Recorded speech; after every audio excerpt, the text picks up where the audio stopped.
Welcome to the Sunset Archon channel, where we aspire to gain from night to first light. And today, we'll be playing a new game, Sea of Stars. This game came out just 4 days ago. No, not 4 days ago. August 29th. I've been playing it for a little bit, and I gotta say, I'm really enjoying it. It has plenty of aspects that I like in an RPG that I haven't seen in years. So this is definitely a game I'm going to be playing through to the end, but not sure if I'm going to make an entire series out of it. Anyway, we have 23 days remaining until Genshin Impact version 4.1 maintenance. 1 day and 14 hours until we get to play Rune Factory 3 Special. 24 days until Infinity Strash. 43 until Super Mario Bros. Wonder. I hope you all saw that direct. Awesome. And 74 more days remaining until we get to play Super Mario RPG on Switch. Without further ado, let's jump right into it. As it says in the description, this isn't going to be one of those games that I play episodically in multiple streams as of yet, because we already have enough of those that we have to finish up. But it is still a game that I want to play on stream, go over. This is just going to be one of those relaxing streams where I also answer questions, especially since I have been off stream for 2 weeks now. So, without further ado, let's get right into it.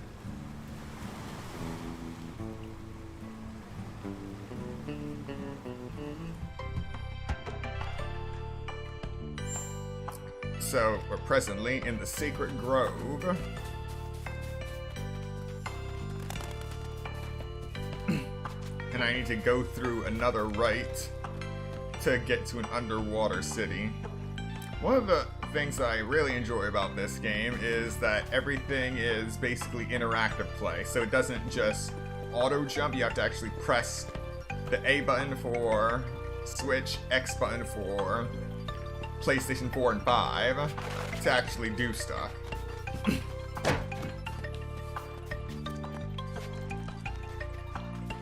It's not the kind of game you can play half-heartedly. What? Okay, I didn't see that coming. It's not the kind of game you can play while you're half asleep.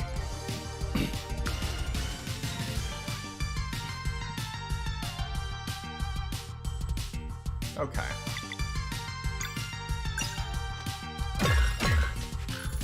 And this game actually has action commands. I haven't had a good game with action commands since Paper Mario and the Mario & Luigi series. And one thing I noticed in the most recent Direct for Super Mario Bros. Wonder is that they have their own badge system. Granted, you can only use one badge per stage, but it's still pretty awesome that they're bringing back that mechanic. And hopefully, that and the combination of that and the new enemies in this game is a good sign that the original Paper Mario formula may come back someday.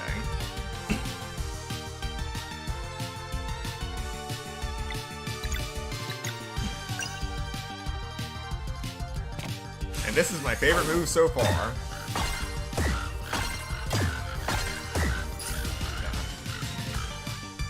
I could have done better.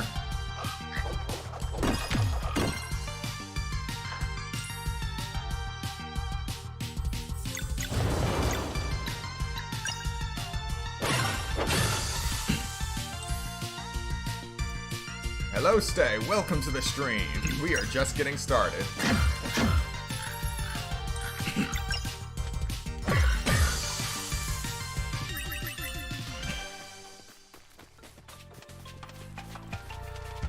So the one downside that I've noticed since I've been playing this is that you can only see how many experience points you have left until you level up after a battle. There is no status menu. You can equip items, use skills, browse inventory. Also, I can only have 10 healing items, but I'm okay with that. switch the order of your characters. Use relics, which helps a lot. Oh, and there's a map option.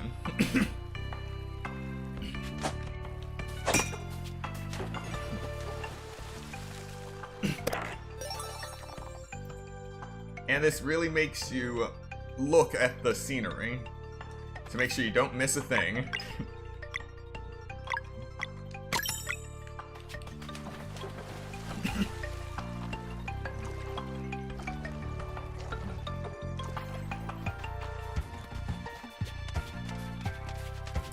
Press A to get out of the water, press A to climb.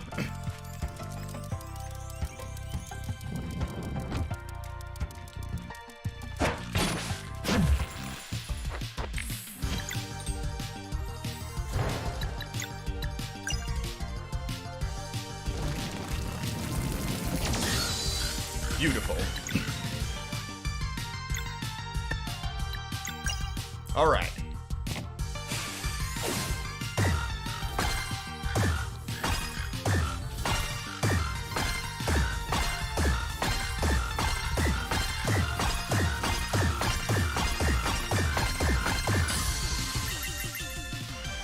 Now that's what I'm talking about.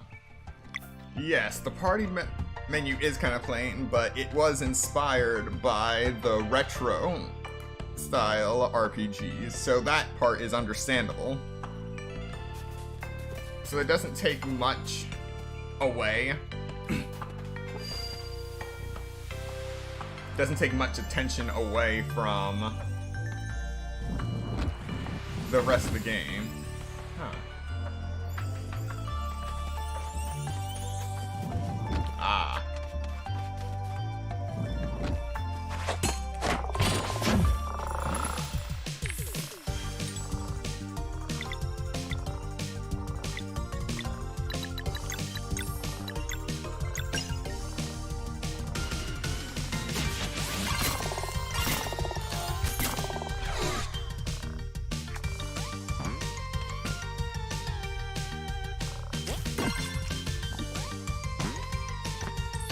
Not sure what that was supposed to do.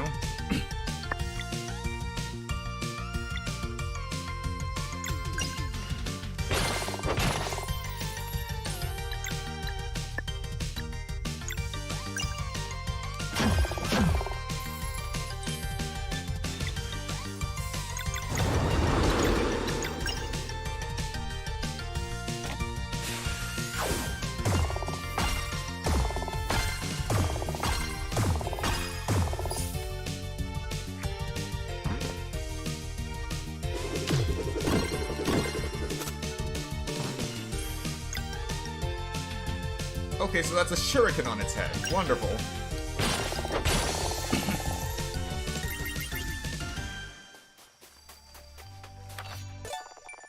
This Valerian Sarai learned a combo skill, Moon Shiv.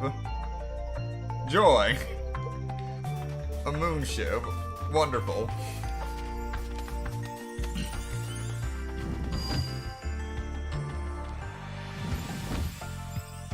So with this ability, we can actually control the time of day as long as we're on this stone.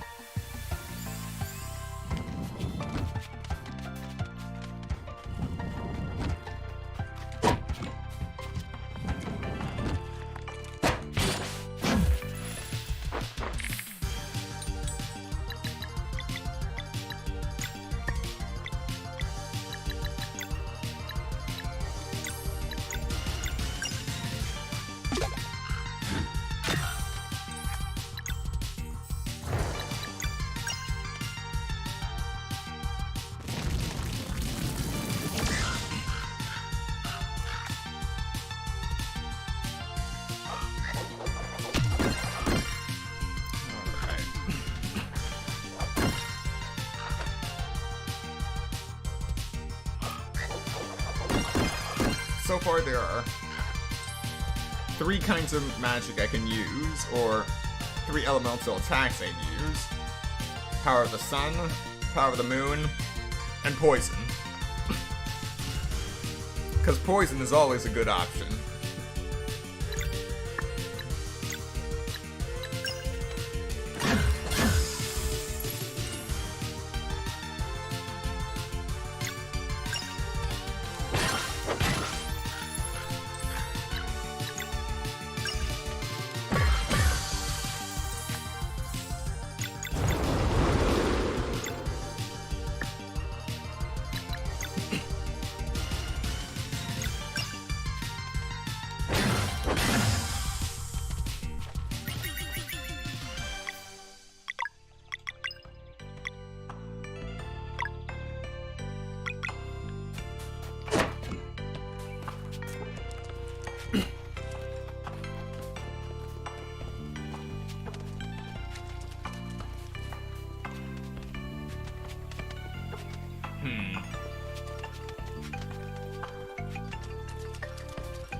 But I gotta say,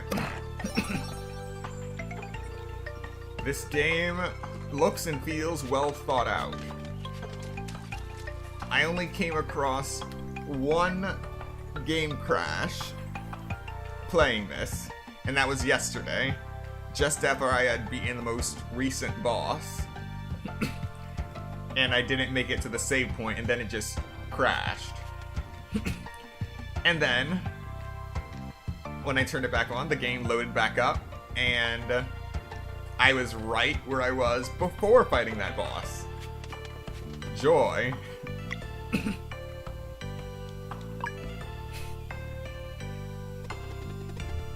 That's definitely the altar. So the seashell goes here, and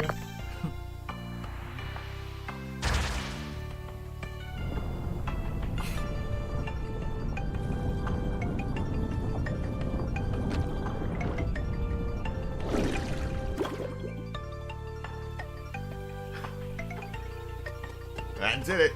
I can feel the magic. And we got the magic seashell. You can now explore underwater sections by entering whirlpools. Let's give it a try.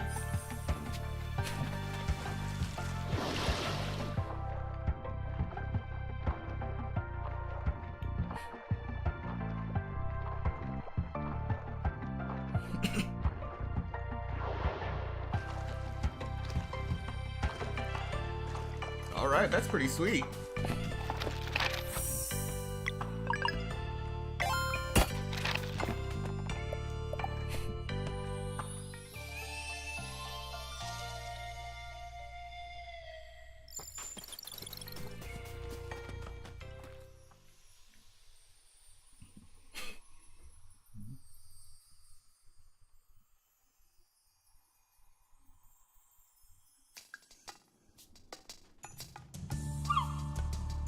Alright.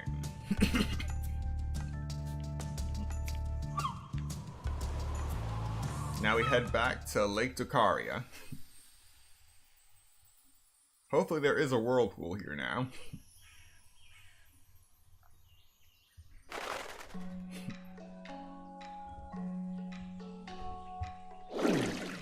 Yep, that's the stuff.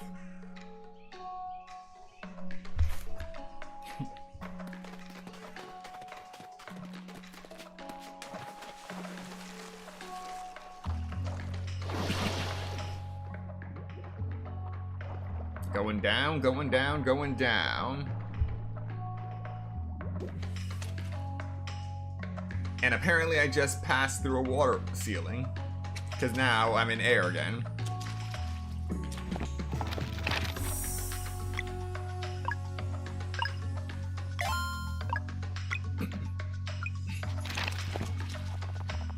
Welcome to Dokari Village, adventurers.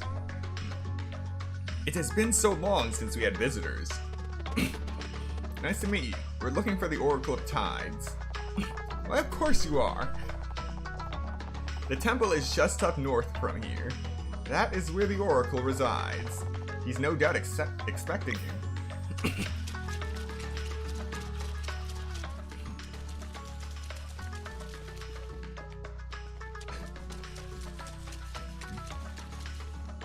A whirlpool under a whirlpool. Yeah, sure, that tracks.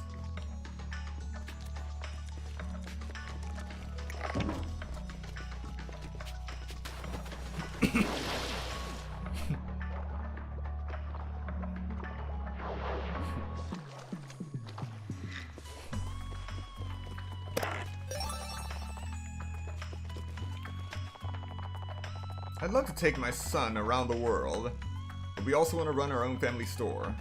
We thought of moving to Brisk, but everything is way too established there. We'd never break through. Mirth? It sure sounds interesting. We'll pack our things right away. Thanks. Make sure you drop by. Oh, that's right, we have our own town. That Garl, the guy with the backpack, named. It's basically full of refugees after the town of Brisk that got destroyed by a meteor. No spoilers right now. It's just a meteor of absolute calamity, so to speak.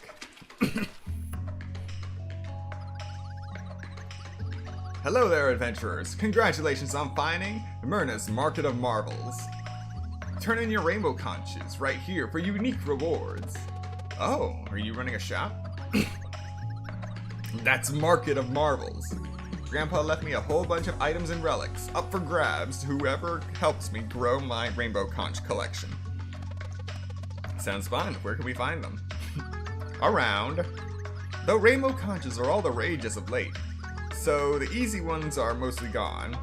You just need to keep your eyes peeled for secret areas. Some people might be swayed into giving theirs up too. You seem to know a lot for your age. Business is a game of mutual benefit and leverage. I did my homework. I know you won't be able to resist schematics to build a tavern and a fishing house in that town you founded. What's that? You prefer epic loot like relics? You've come to the right place, Solstice Warriors. See? Mutual benefit. You work for me, and my rainbow conch collection will be unbeatable. You sure have the drive. The question is, do you have the rainbow conches? Any business for me today? Okay, so, as I expected, it's not a list of items that you can decide on. It actually rewards you for collecting a certain milestone. For collecting 4, you get something social. 11, something useful. 19, something transactional. 22, bountiful. 27, shrewd. 35, healthy. 39, relaxing. 47, potent. 60, something meta.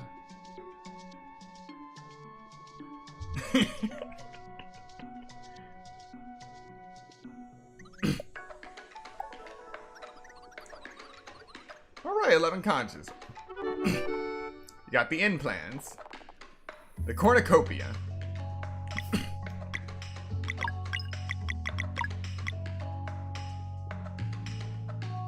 Party max HP plus 20.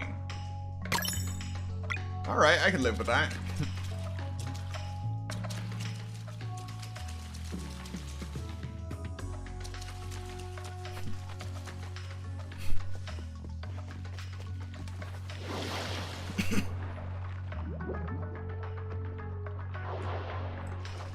Yeah, I'm not sure what it is either. I have been just collecting these rainbow conches since the beginning.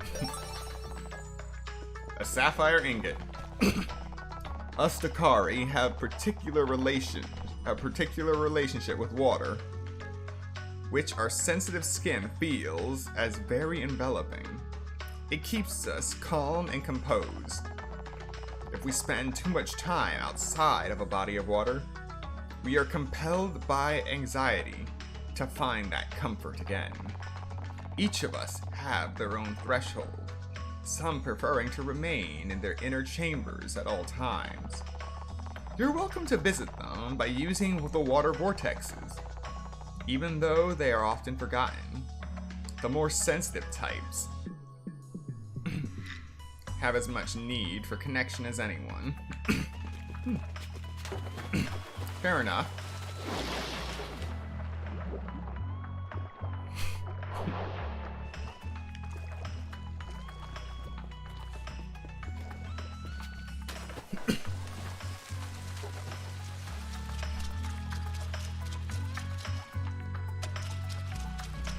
Ah, here it is, the item shop. Welcome. We have a vast selection of equipment.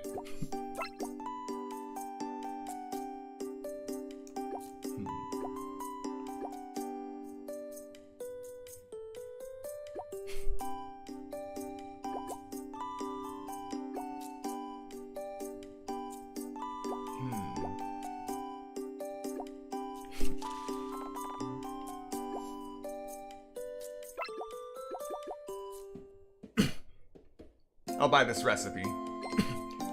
Yes. The apron is armor for Garl.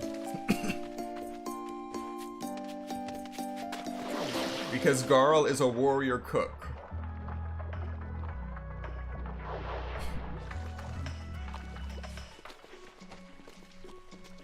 Garl is a warrior cook. Valere is a battle monk. And Vale is a blade dancer. North of here is the dreadful mountain known as Torment Peak. Stories say that generations ago, Solstice warriors sealed an evil within it. Which makes me wonder, how can something be so dreadful that even they would run from it? Oh, now I'm scared.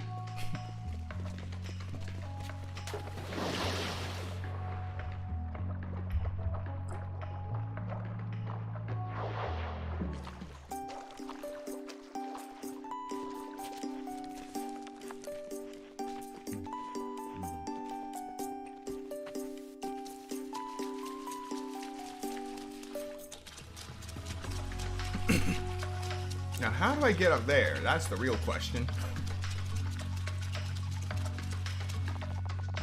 While some of us can wield a trident with relative efficiency, we are not a tribe of warriors, or rather, not anymore.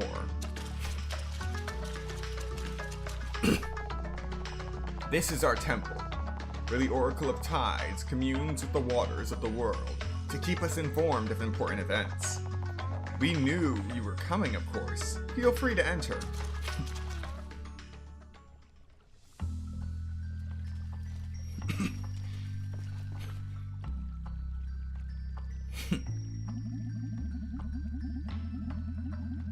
As foreseen, a new generation of Solstice warriors has come to seek guidance. The tides never lie. I am the Oracle of Tides, one of the 3 seers. Welcome. Thank you for seeing us, Oracle. We are looking for a way onto Mesa Island. Straight to the point, I see. The monster you are hunting has put to shame a sizable force of your order in the past, and now it seems only the 2 of you remain. Still, you would venture into the Fleshmancer's old castle. Yes, whatever it takes. Then I suppose we should make this a serious audience. Allow me a moment to commune with the waters and see what the flow of time is willing to reveal.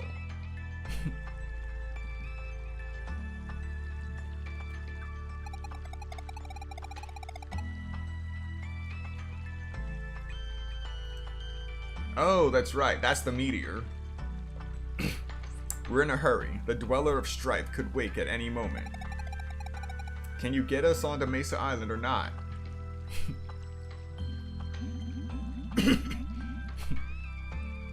The one who does not belong here is eager to speak, I see.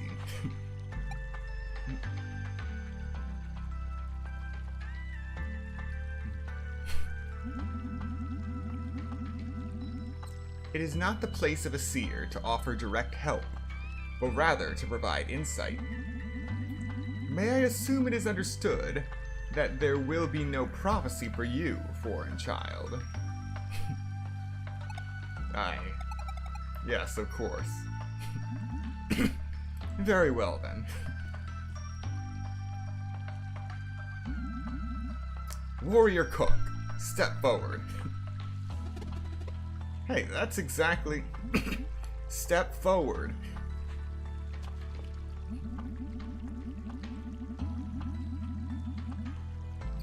There is a great deed you might be capable of, but it will only be revealed to you once it is too late to act on it. Okay, sure. When that moment comes, demand a flask of borrowed time. Flask of borrowed time. Got it. Thanks. Children of the Solstice, step forward. Hold still.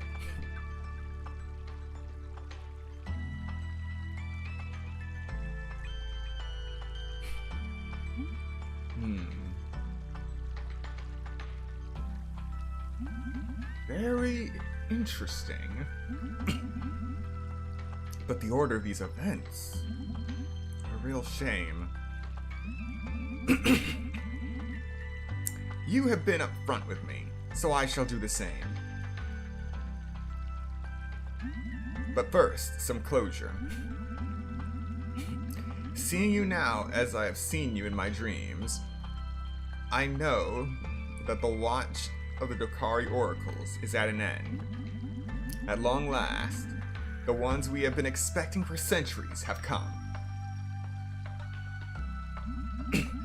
This waterfall is the gateway to our world's greatest mystery, one that is yours to unveil.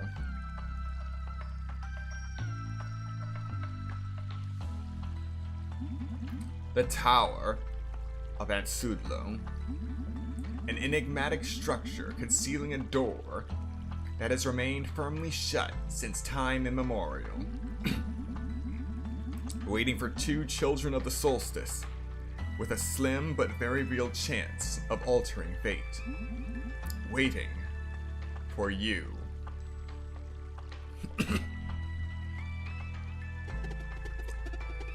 Right on, I always knew Zale and Belair were special.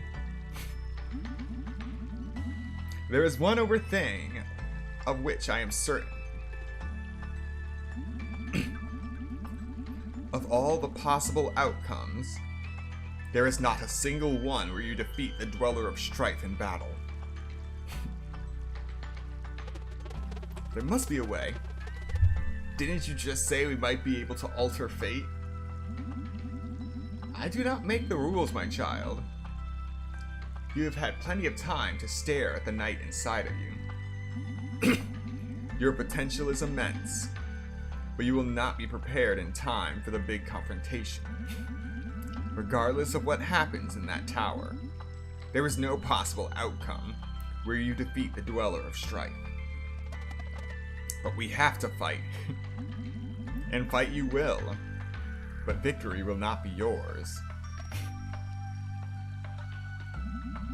And you, Lunar Monk,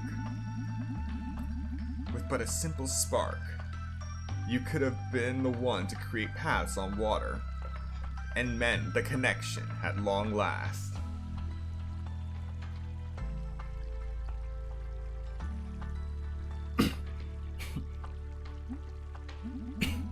So close, and yet so far.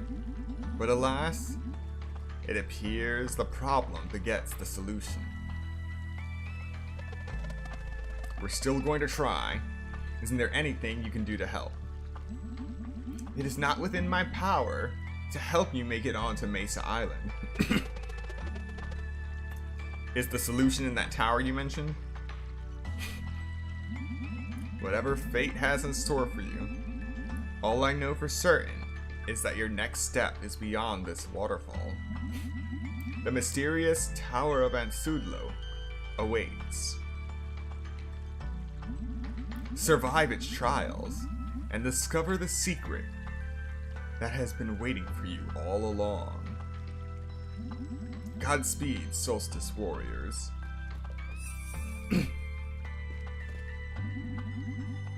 Wonderful! More cryptic nonsense.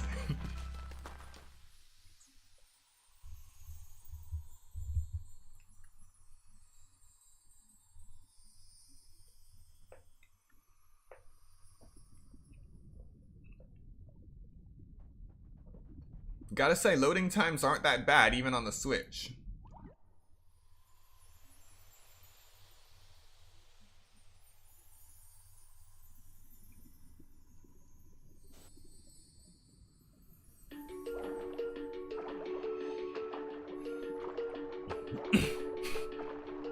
Now we're back in the water.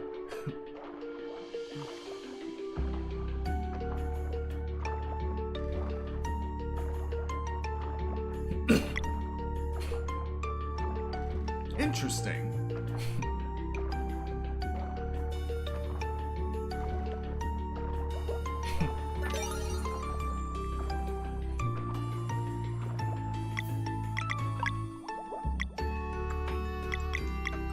The Sapphire Key. Likely powers some underwater device.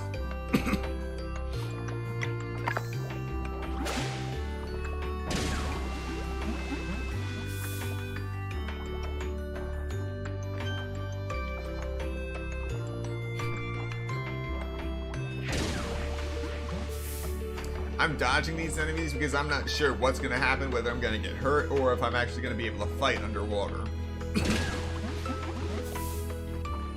This whole experience is new to me.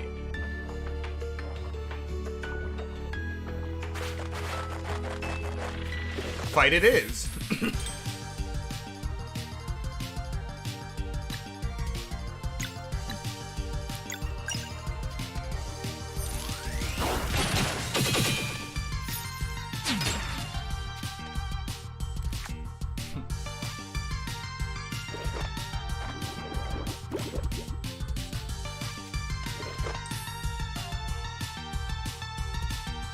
Even in a completely new game, I can't escape from Hydro Mimics.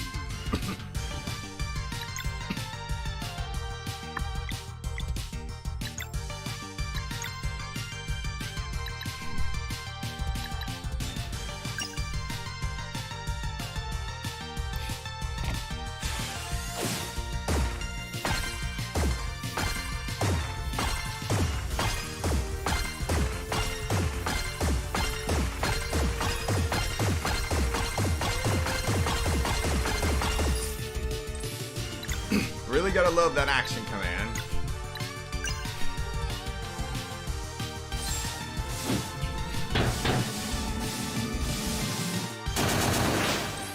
Don't ask.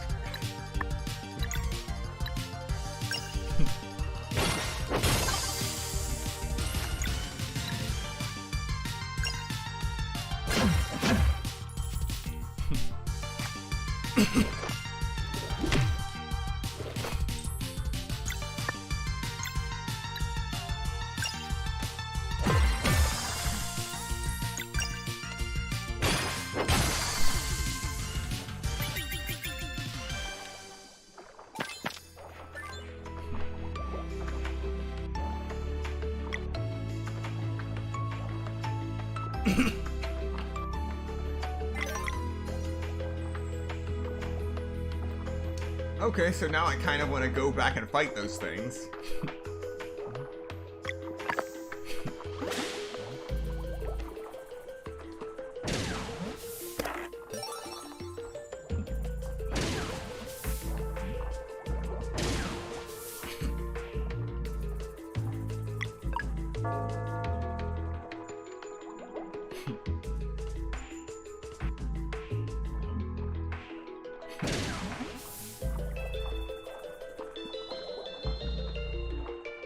Symbols of the sun and moon.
That's interesting.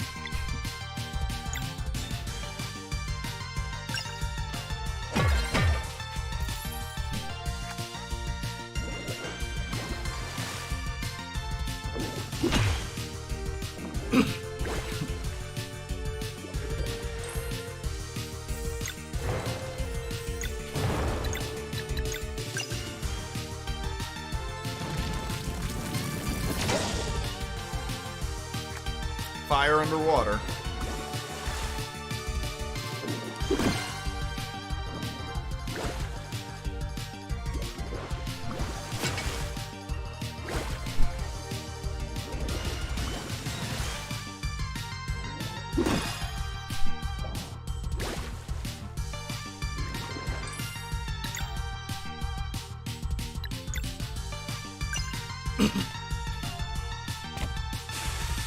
Perfect positioning.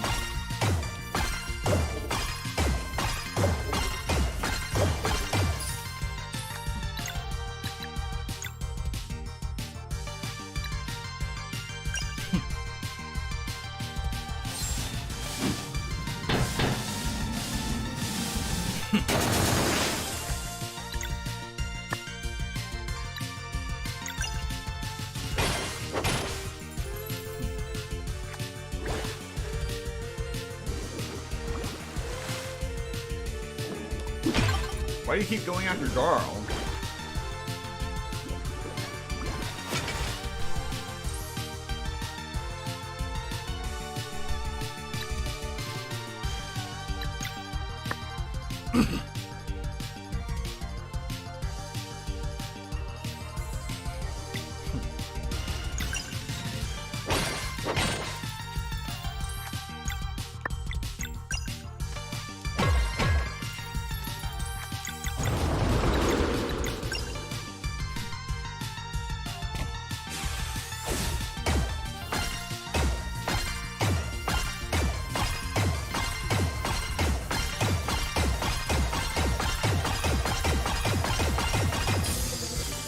There we go.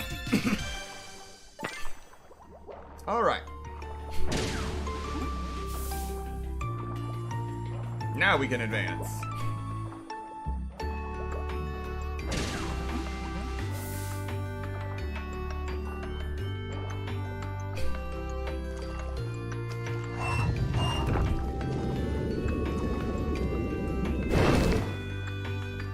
Now that was cool.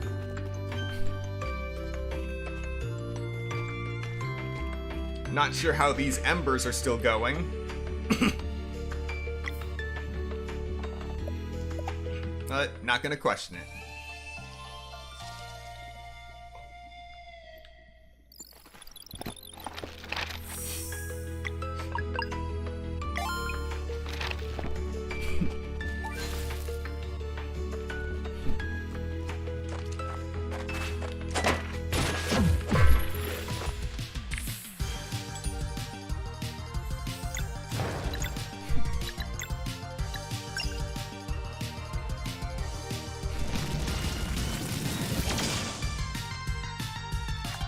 That was strange.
Yeah, the battle music definitely gives me retro vibes, but it also reminds me of Mega Man X for some reason.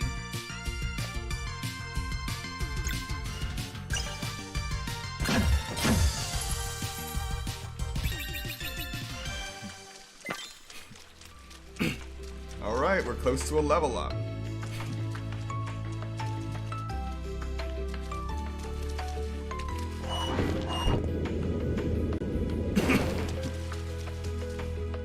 That's interesting.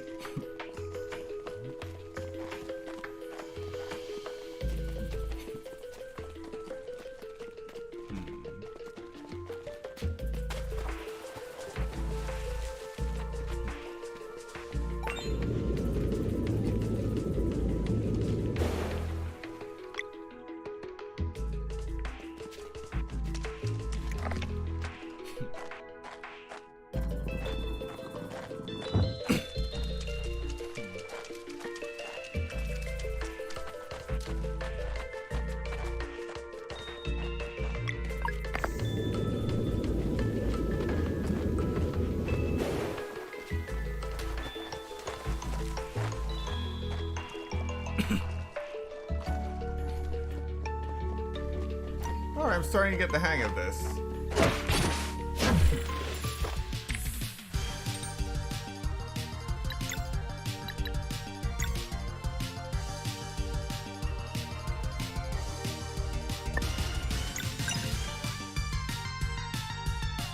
Ah, I picked the wrong attack. Oh, this is gonna hurt.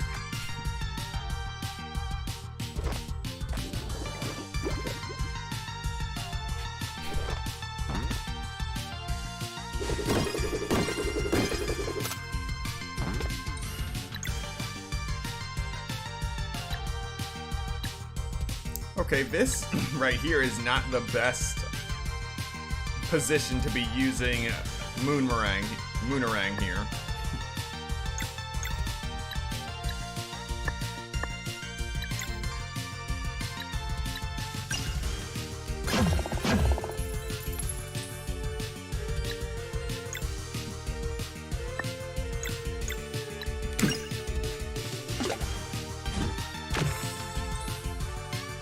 Now we're in the right position.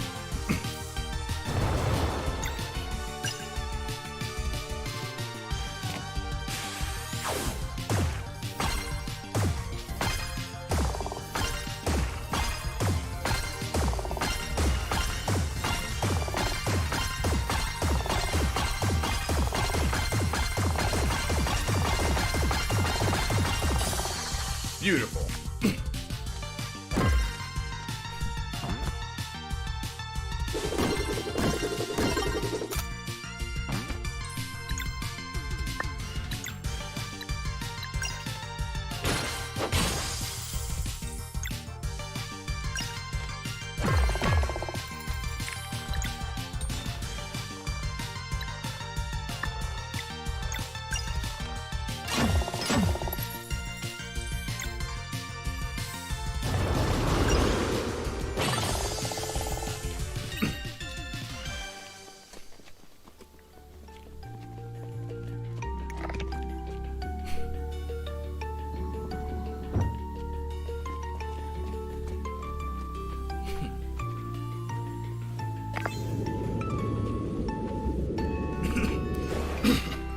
Now we take the pearl once again.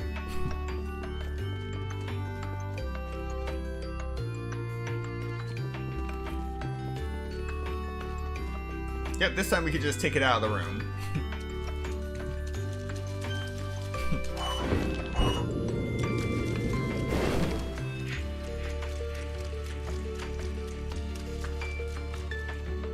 So we need 2 pearls.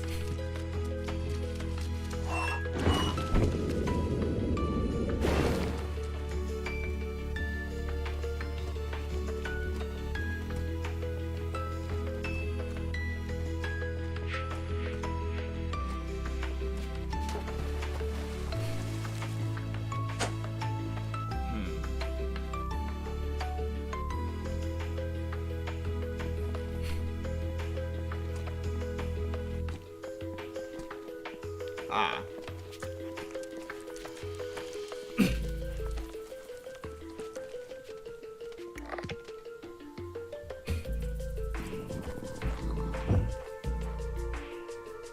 Action commands, second story work. What more could you ask for?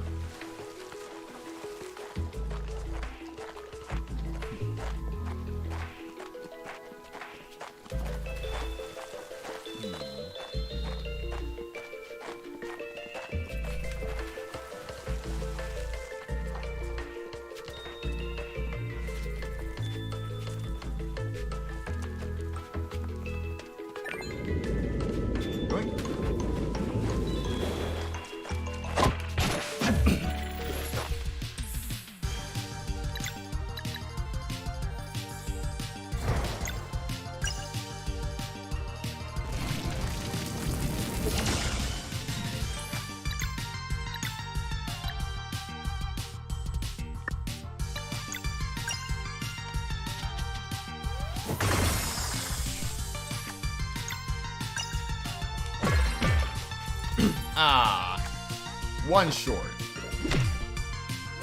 But that's fine.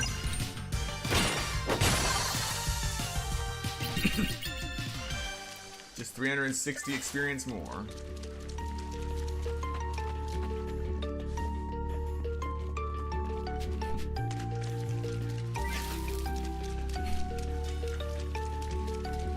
Alright, we got the 2 pearls. That is a sentence that I never thought I'd say outside of Mario & Luigi Superstar Saga. We have the 2 pearls.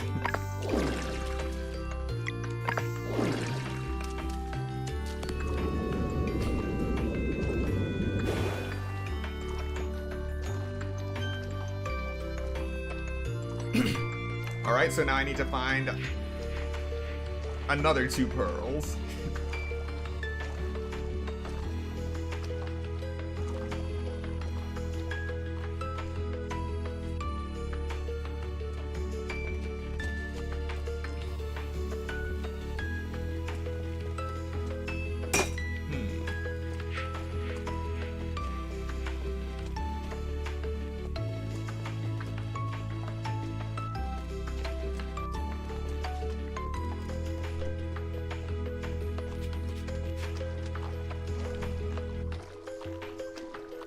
Yeah, those are obviously enemies.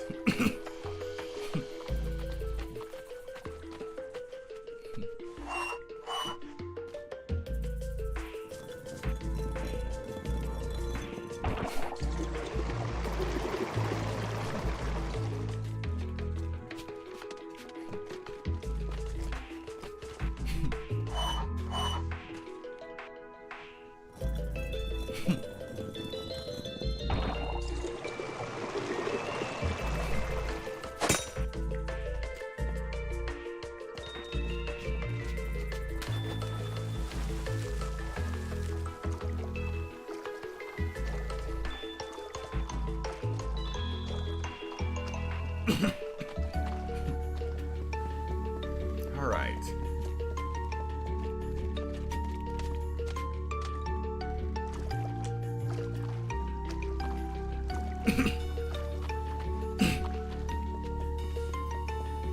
Yeah, part of the interactive part is that you really have to align yourself with everything before you jump.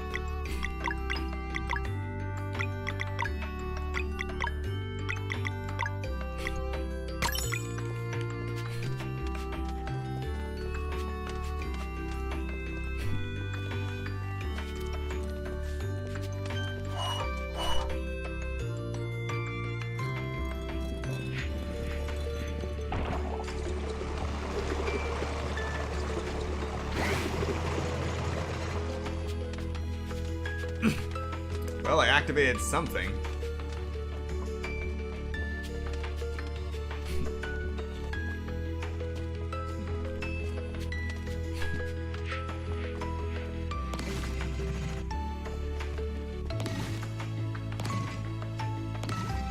Ah, okay.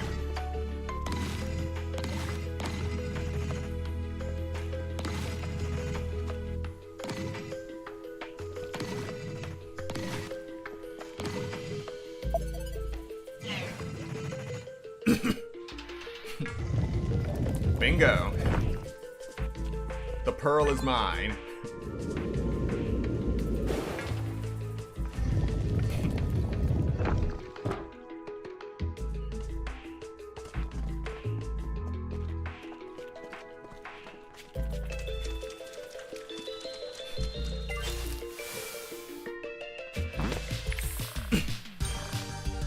A trap, huh?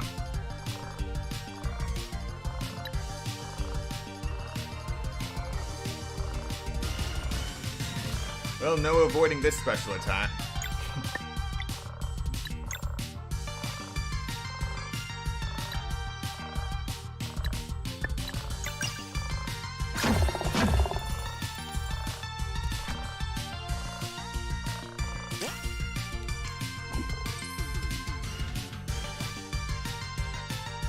So that's what happens if I don't block.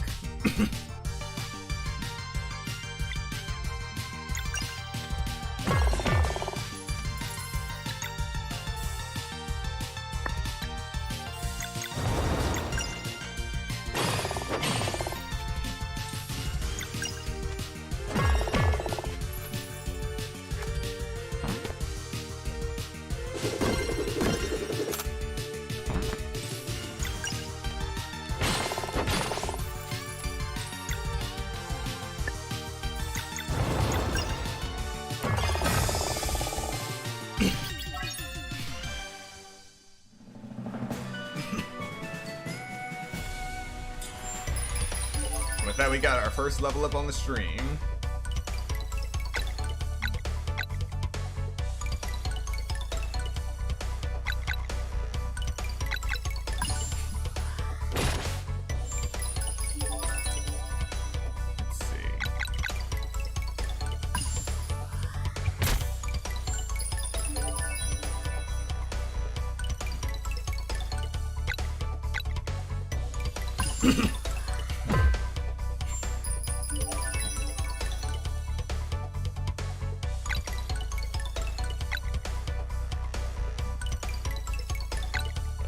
Need to slowly but surely increase my mana points for Volair when I have the chance.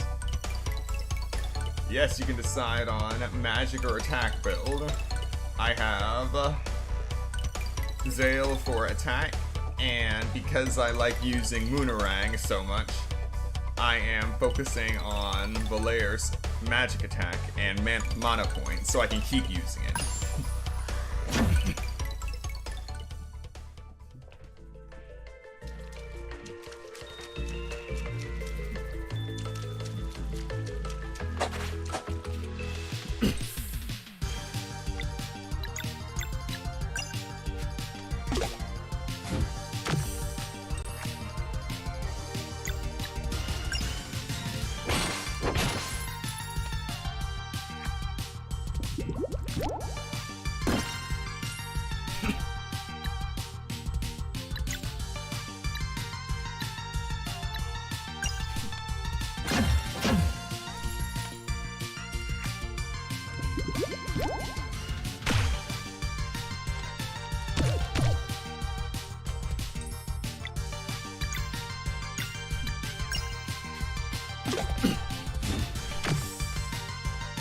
The stage is set.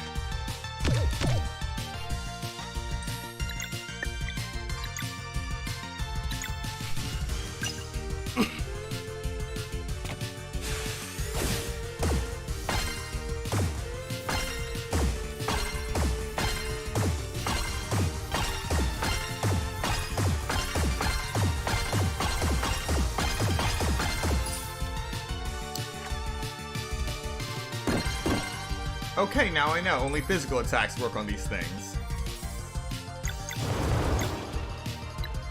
Magic has no effect. So I need to use magic without using magic.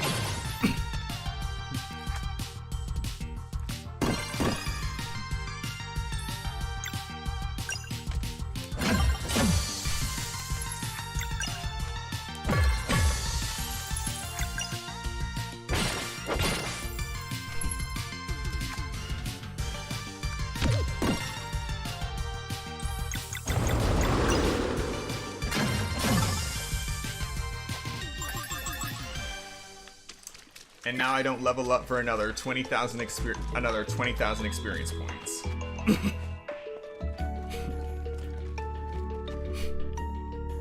But I'm okay with that because despite that, the level up does feel pretty natural. And it doesn't feel like you're just mindlessly collecting stats.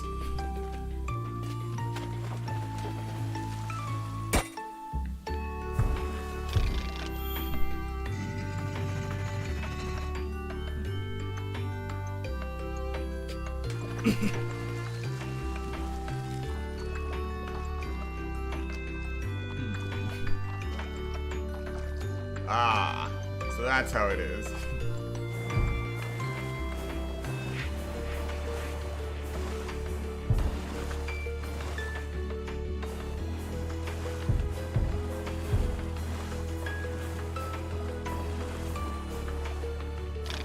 Raft mechanics.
A new weapon for Garl. The phosphorite lid.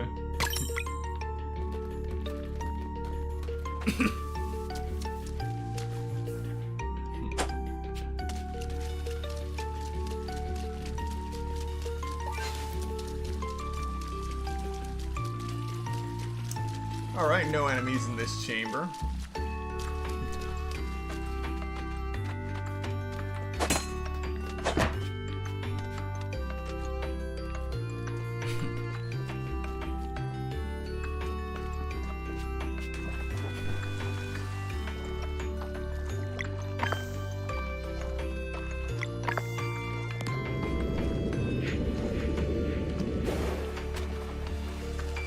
Top floor.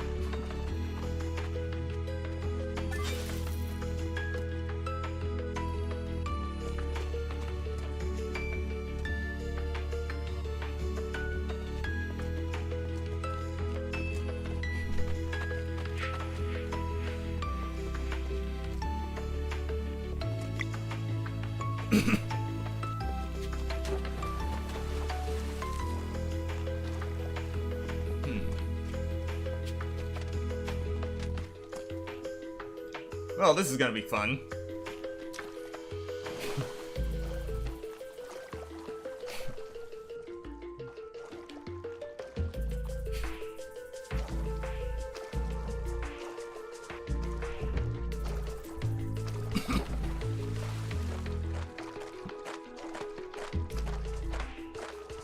Pipe travel.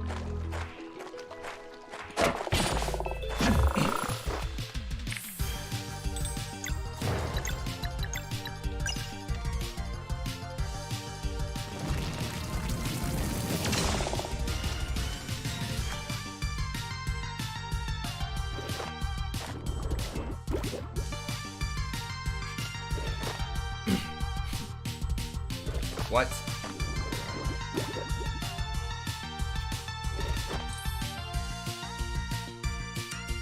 There are too many clones on this field.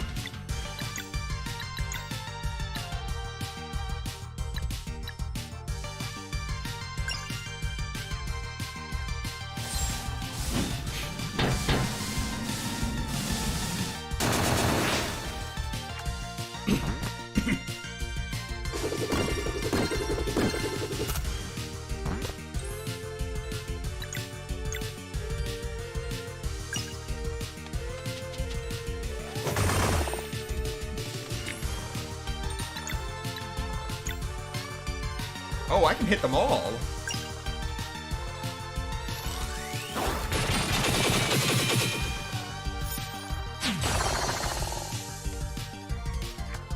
Excellent.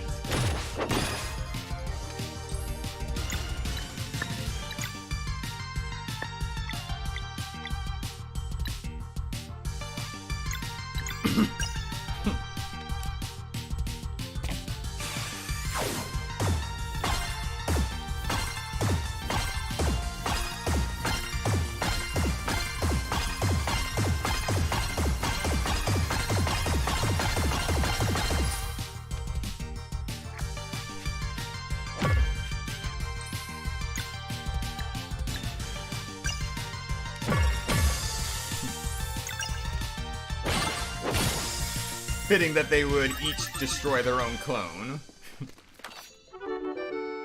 We got a valve. And there's another valve down there.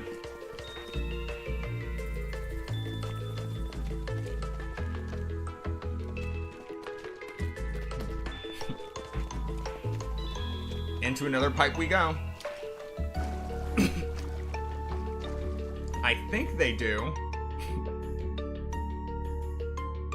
And that is our destination that we just passed.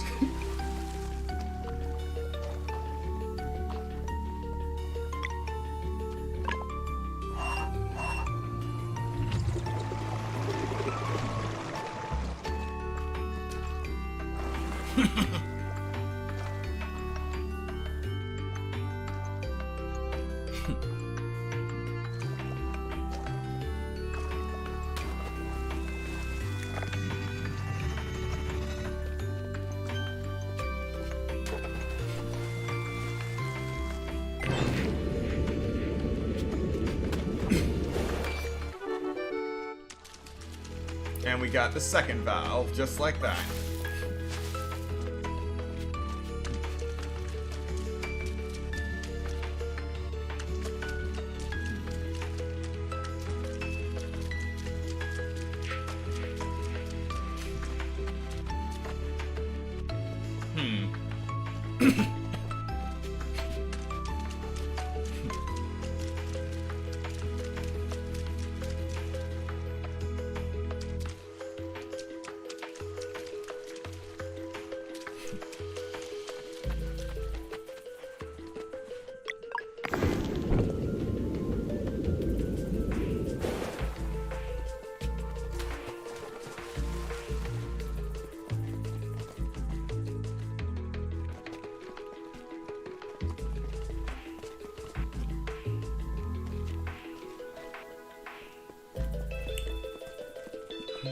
I may be stuck.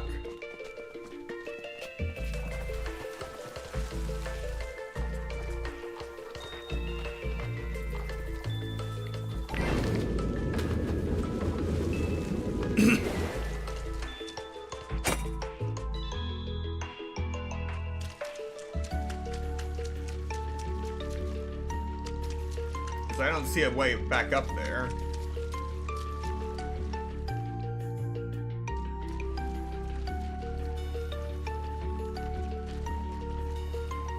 Oh wait, I got an idea.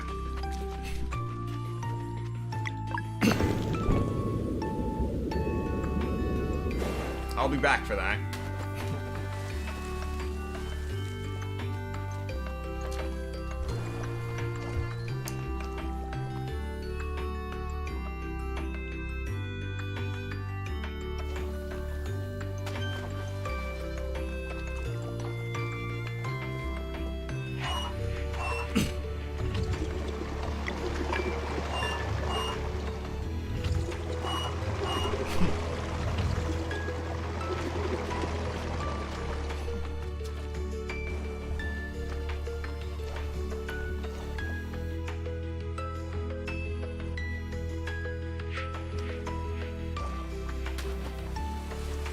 There we go.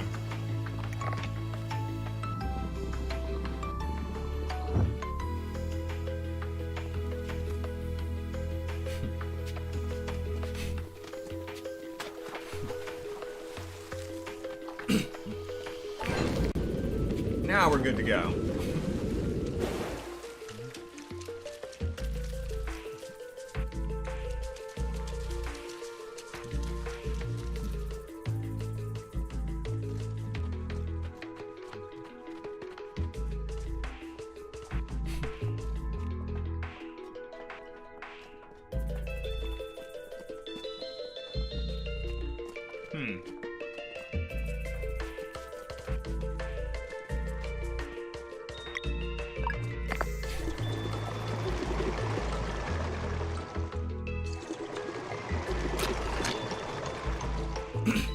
There we go.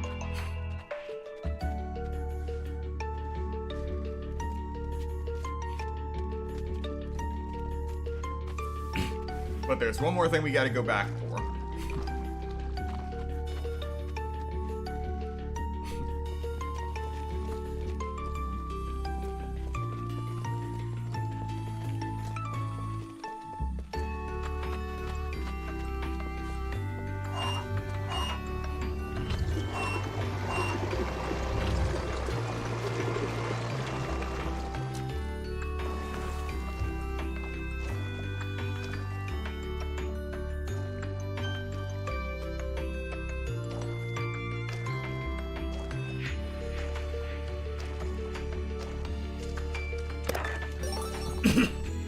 The rainbow conch.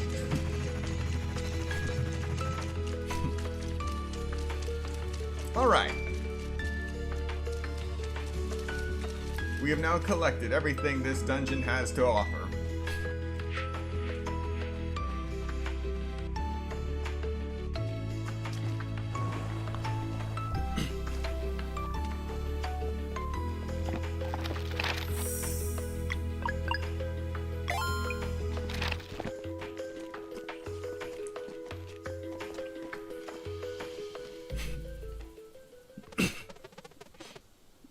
energy from this door feels odd. Bet the big mystery we're supposed to find is right behind it. No handles. Can't push it open either.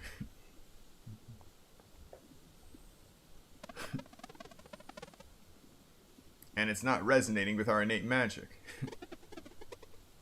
Maybe we're just supposed to knock?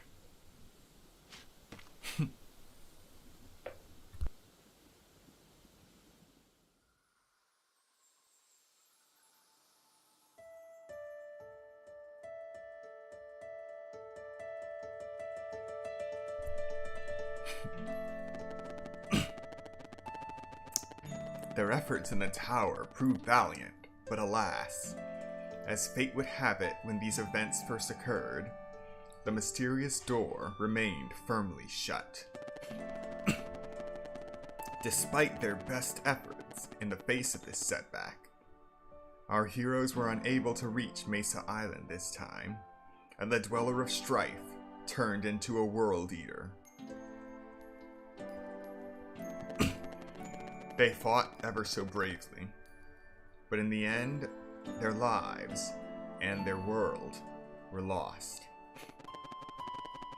Thus, we arrive at the crux of tonight's musings. A single question. How far might they go, should fate be given a nudge, and the door that once sat closed were to be opened? Let us find out.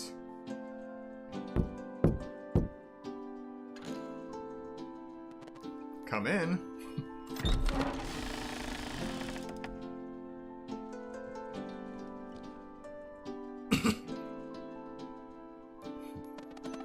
What is this place? Smells musty. Good evening, and welcome to the Great Archives. Please excuse the mess. I tend to get absorbed in my work. Wait, are you really?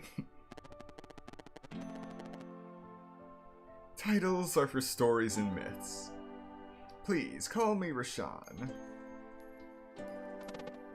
Rashan? That's even cooler than Extol. Wait. So you're the Immortal Alchemist? I suppose so. Unreal! Alchemist, sir, we. Please call me Rashan. Rashan, this is really unexpected. Yeah, we... Can't you just fix all this then? Unfortunately, no. I am bound by a very strict code. There are no words to express the suffering that would ensue were I to take matters into my own hands. Worse than a dweller turning into a world eater? Not to minimize, but you must understand that in the grand scheme of things, your reality is simply one of many. By fixing your realm, I would unleash Ephoral's wrath on countless others. Ephoral? That is unacceptable. Who's Ephoral? My former associate. Where your people call me the Immortal Alchemist, they refer to Ephoral as the Fleshmancer. Huh? Is he hiding somewhere here too? Your world is safe, at least in this regard. Ephoral left a long time ago. Should he learn of my presence here, however, we take him on. He's nothing but a loser. Now it appears time is of the essence. We need to get onto Mesa Island. Can you help? I might. But first, we must determine whether or not you can help yourselves. We know how to fight. Of course you do. But this matter is about whether you truly are who I am hoping you are. For now, I would send you to a remote location where, encased in the ice, lies a lost artifact. What kind of artifact? I will say no more this time. If letting you in here was the proper course of action, its power will call to you. This portal leads to where it is forgotten. Recover the artifact, then I shall entertain this plan of yours.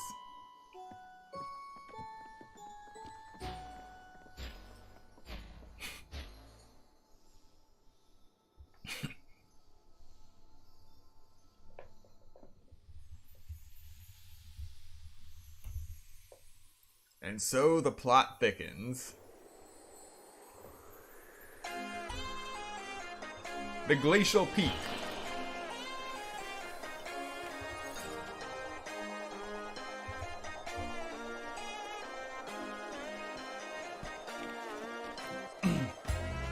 And now, we climb.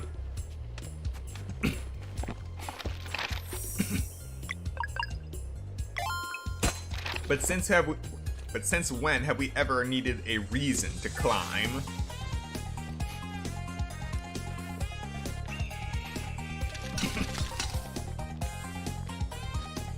I did not notice those icicles.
Normally around this time of year I would be playing Paper Mario again, but this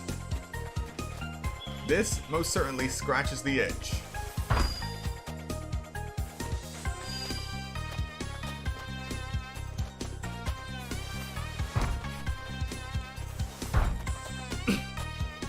That itch for action commands, not just when fighting yourself, but also defending.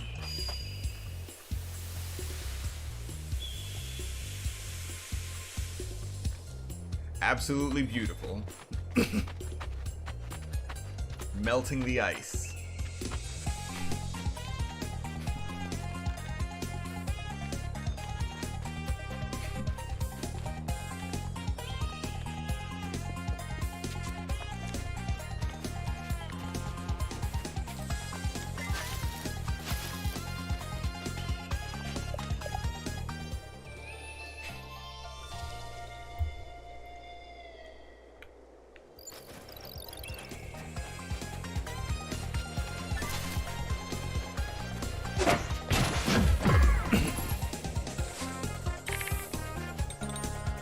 I'm sorry, what is that?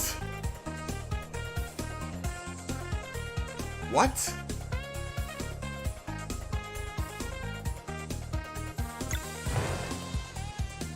What?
What? Alright, I'm surprised by the originality of this.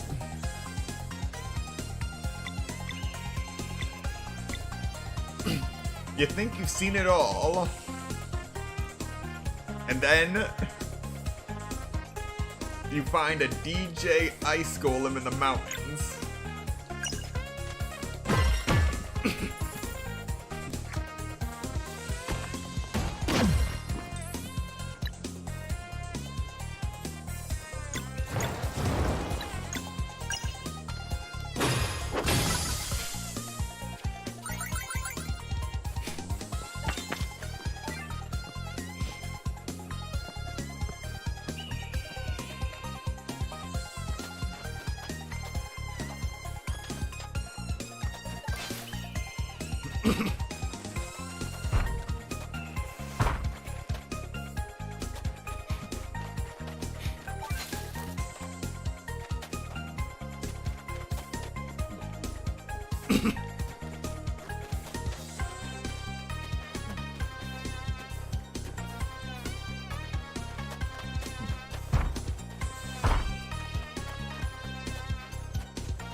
Now we're fighting two.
I'm sorry, what?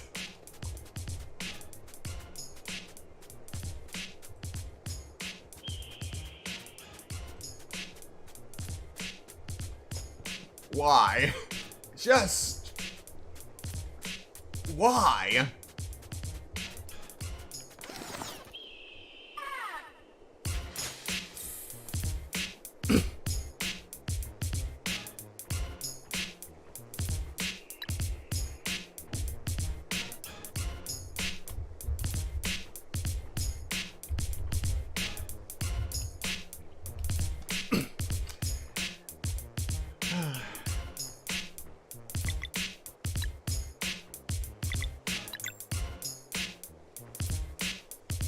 Oh great, we're dancing to the music now.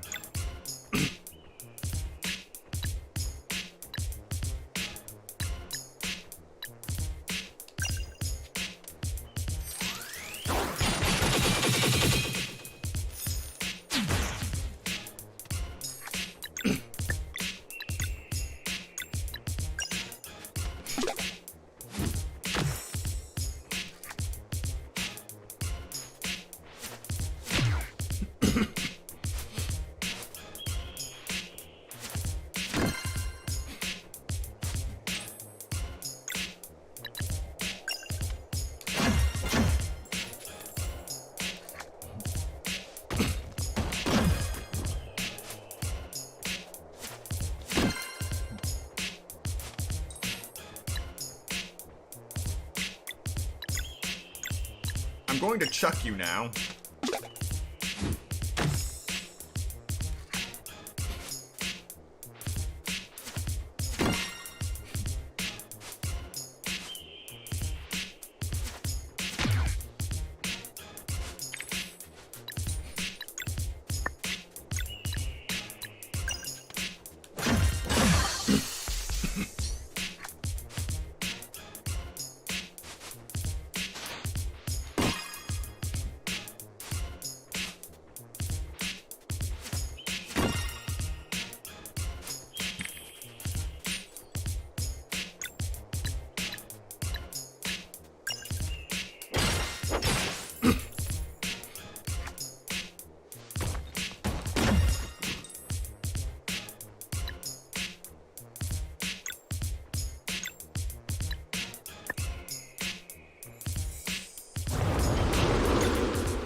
Almost done.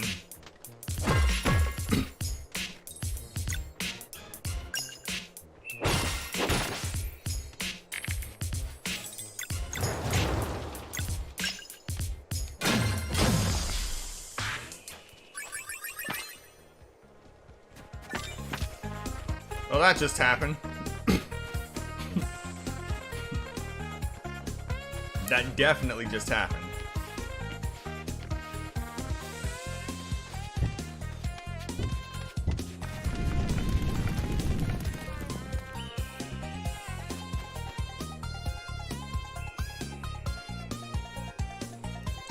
I think this game is trying to kill me finally.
Nowhere to go but down.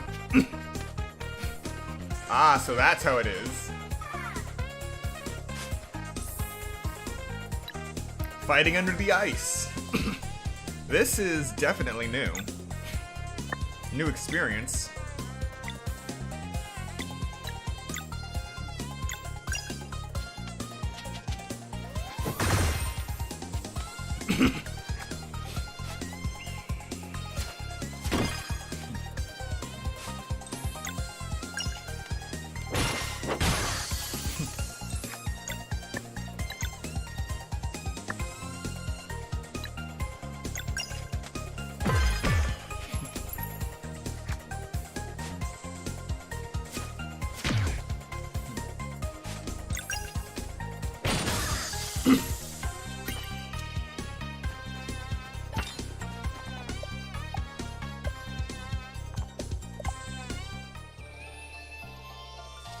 Now that I think about it, I've rarely had to actually eat any of the food I've cooked. Or just picked up off of random people's tables.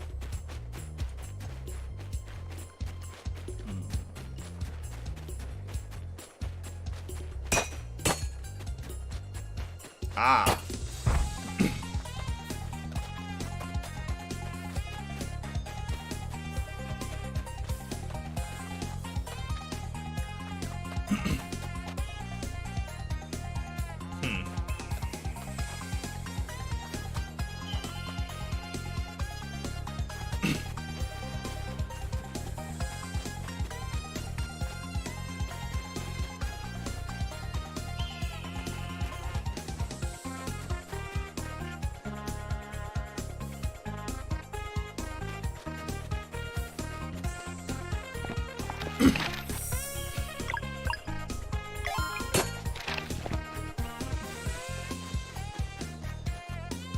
Oh.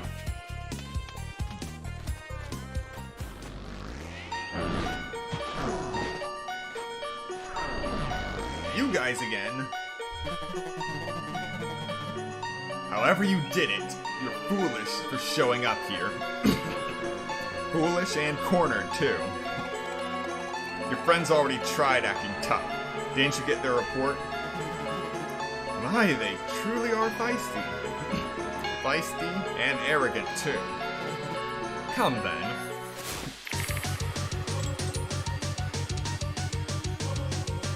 Alright, 2 dies first.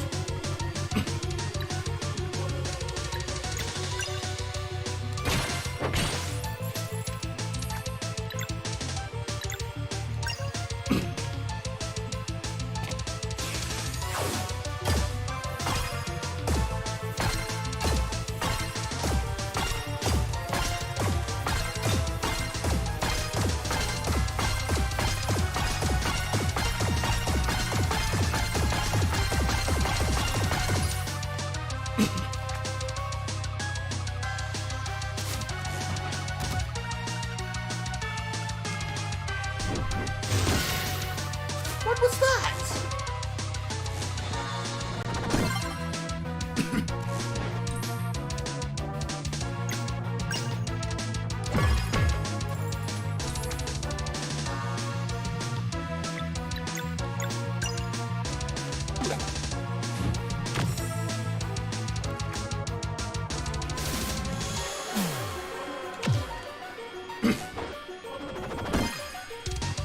Yep, the equivalent of Bros moves from Superstar Saga.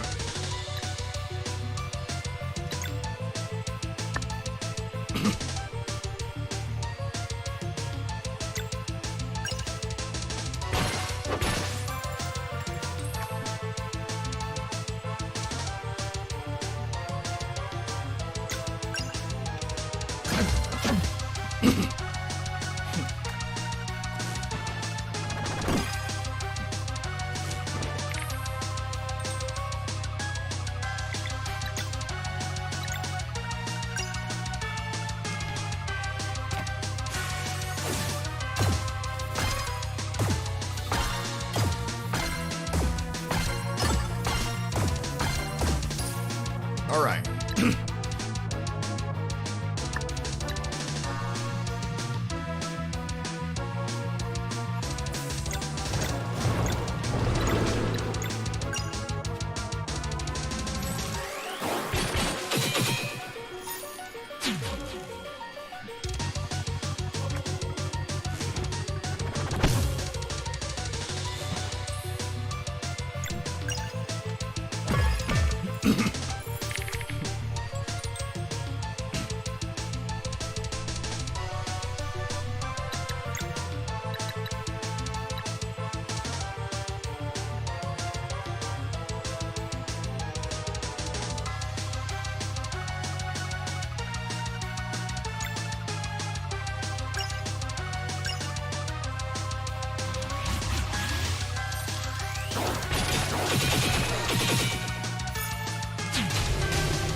Yes!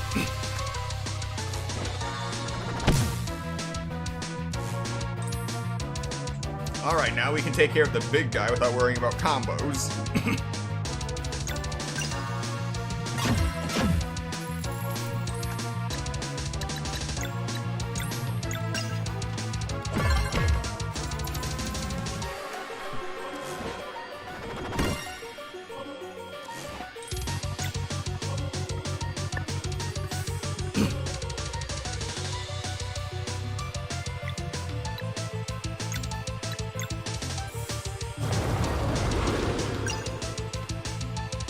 Night, night, 4.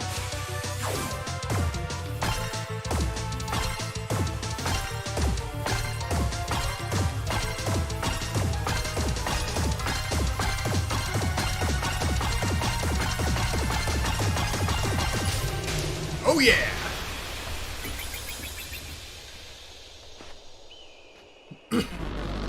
Ah! You got lucky. Next time we will win. Win and celebrate too.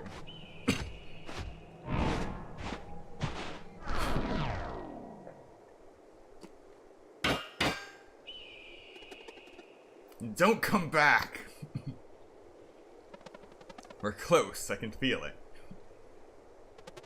Let's do this.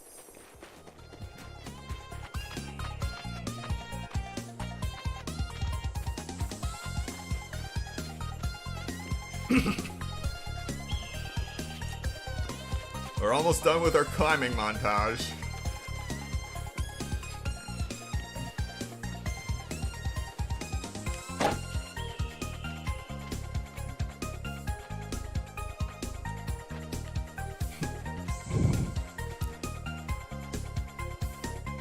Yeah, this path is in disrepair and we most certainly won't be able to travel back the same way we came.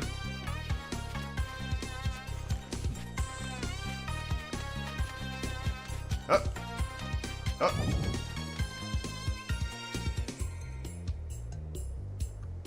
It is a miracle that I haven't fallen to my death yet.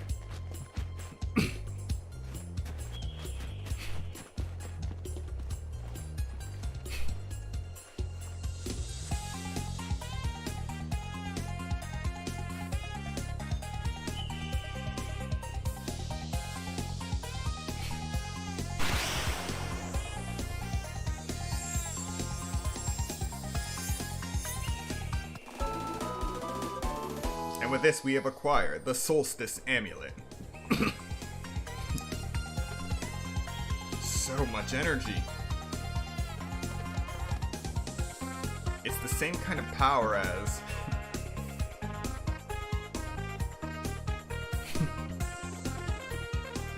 how do we get out of here? This block could be melted, but the Celestial Rune is busted. Huh?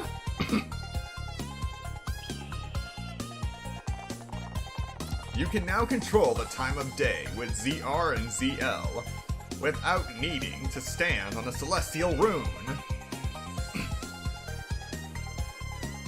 I'm surprised they don't do ZL and ZR. They actually say it reversed.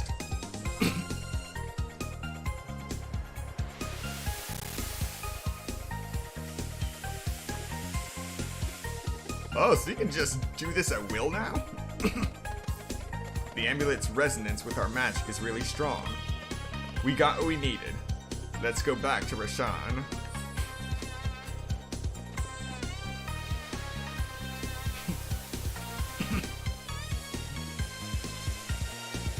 Now, how does it handle these rocks? Ah, those rocks respond to the moon.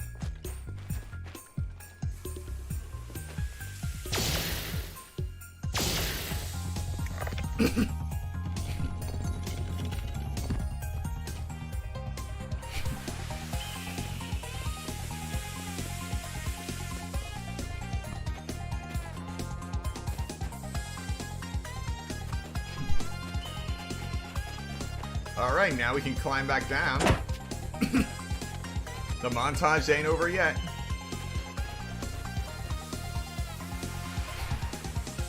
And now we have a solution to that puzzle.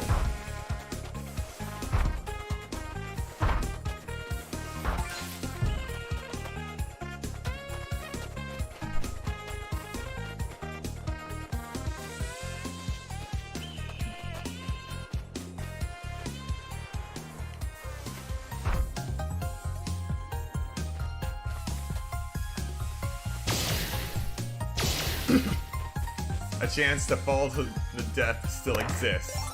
Yep. Signet of Clarity. Skill cost -1 MP? Yes. 1,000 times yes. I don't need the Shimmering Shard right now. If Moonerang can be used with 1 less MP, I will take that chance.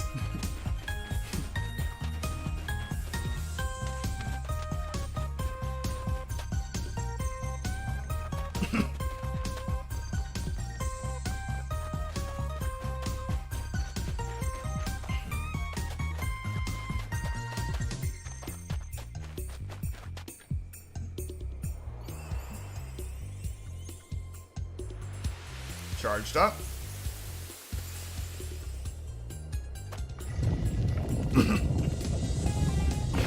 And released.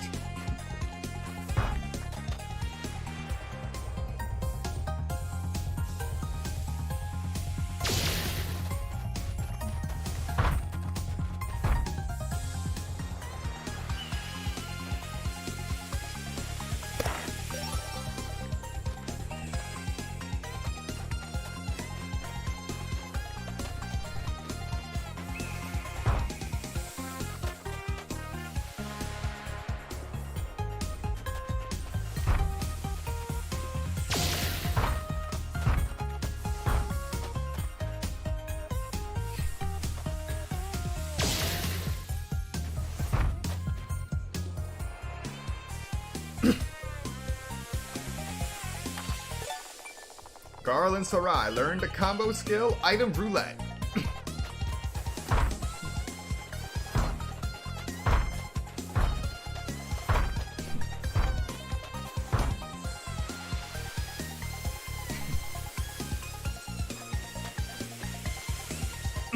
Going down.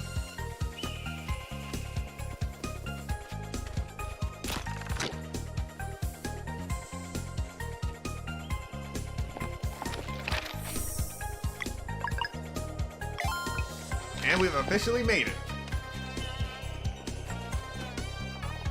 Teleport to the archives. Yes.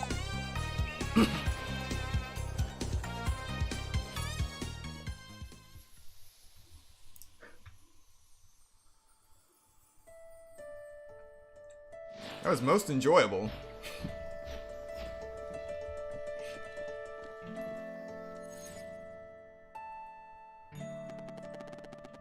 You have returned. Congratulations. Will you help us get to Mesa Island now? You were just there a few moments ago.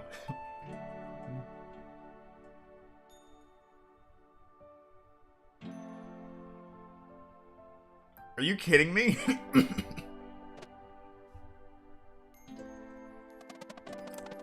Is this the way then? We just go back and hike down the mountain? Hiking Glacial Peak on foot? Only an animal would do that.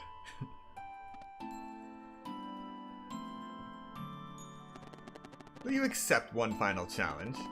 If you succeed, I promise I will help. We're in a hurry, you said. I know, hear me out. The only way to remove the barrier is to wake the giant stonehead. I can make the potion for you, but brewing it requires centuries of maceration. Centuries? That's useless! That is why I need you to recover my personal alchemy bottle, the Vial of Time. Within it, I can control time itself. Bring it back to me, and I will prepare what you need in mere seconds. No way. Alright. Where can we find your Vial of Time? Hey, for all, hid it somewhere on Watcher Island a long time ago. All I know for certain is that the giant statue from which the island got its name is the key. How can you be sure? Eforal's tricks always involve big statues. Eventually, I figured he would have to stop if I ever recovered my vial. But here we are in need of it. He would have to stop if I never recovered my vial. This is ridiculous. Call it what you will, but I recommend you take this task seriously. It will be very trying. Sure, whatever, we're ready. Then go to the northern part of Watcher Island and perform the cleansing of Torment Peak.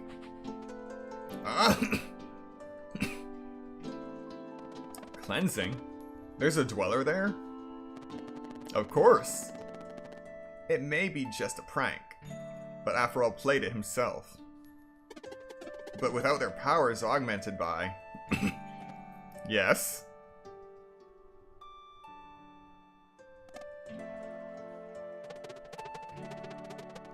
That's what the Solstice Amulet is really for, isn't it? Precisely. It may be old, but its magic has yet to fade. Face the Dweller of Torment with conviction, and the amulet will resonate. The power to conjure an eclipse. Alright, we can do this. Torment Peak afflicts the mind in devilish ways, but you deserve a fighting chance here.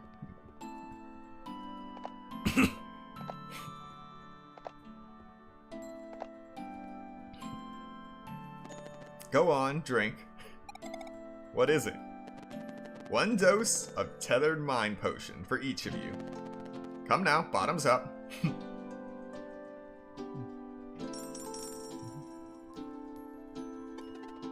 I don't feel any different. And thanks to this potion, you'll be able to say the same after spending time in that wicked place. I thought you couldn't help directly. It is but a little nudge. Surely this can stay between us. Thanks, Rashawn. We'll be back with the Vial of Time. Feel free to use this portal for quick travel between here and Lake Zakaria. I'll be watching. Good luck.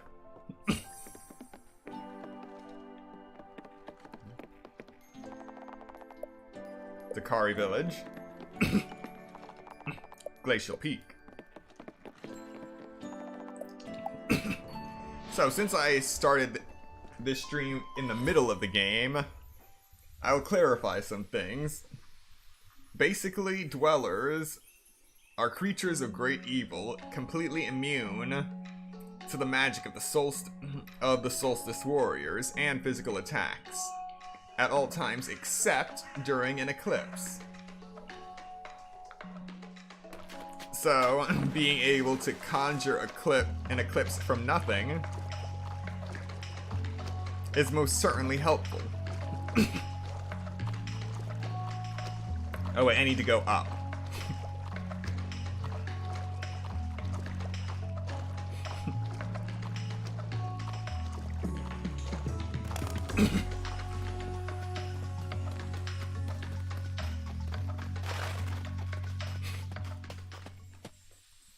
So far, I have encountered 2 dwellers so far. One, the Dweller of Woe, and the other I've only heard of, the Dweller of Strife. Now, we go to fight the Dweller of Terror.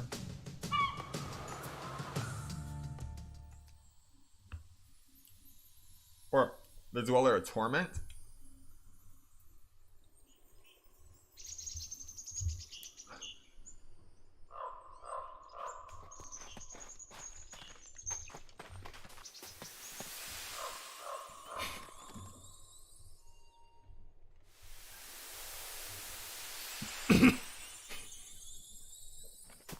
This itself is an ingenious mechanic.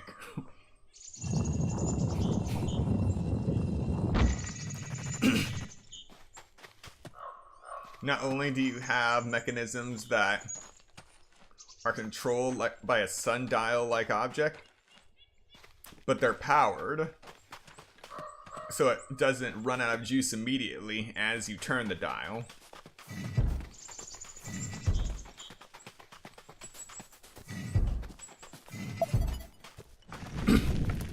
Beautiful.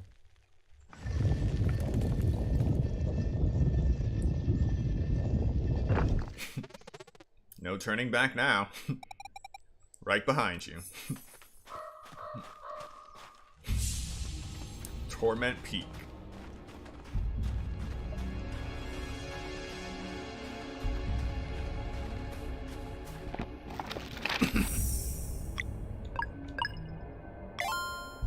The Dweller of Torment.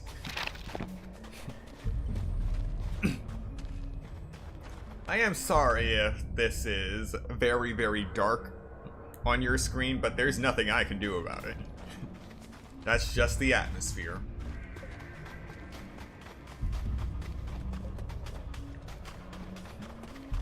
Whoa, what the?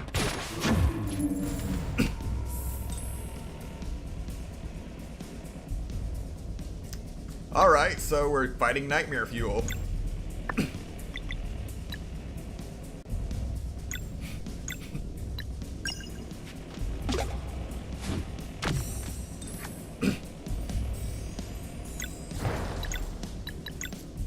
You know the drill, kill it with fire.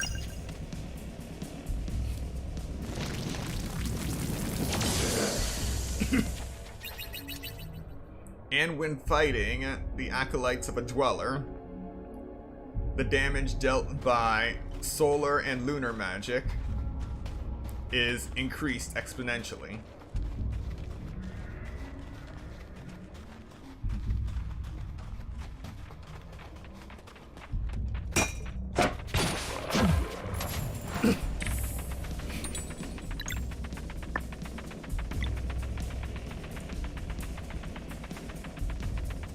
Oh, this is gonna hurt.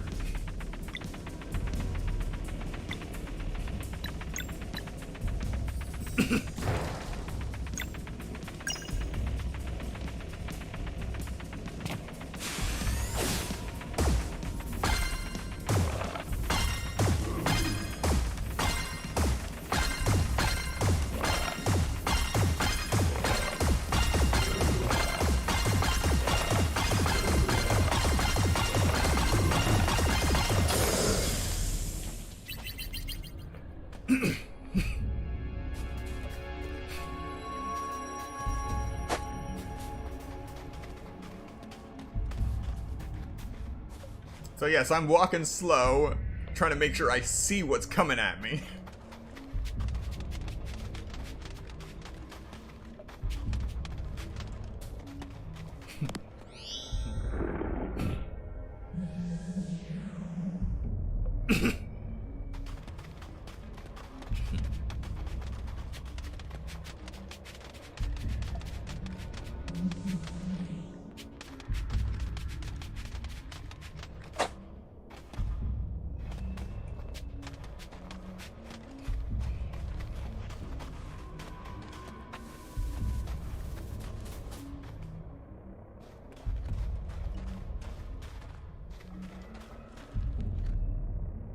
This is most obviously a trap.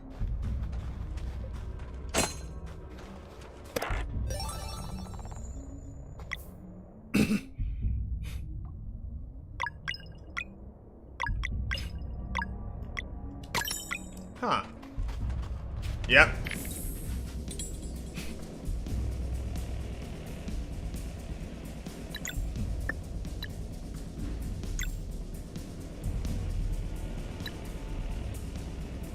Look at that amount of HP, 499.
Just in time for a level up.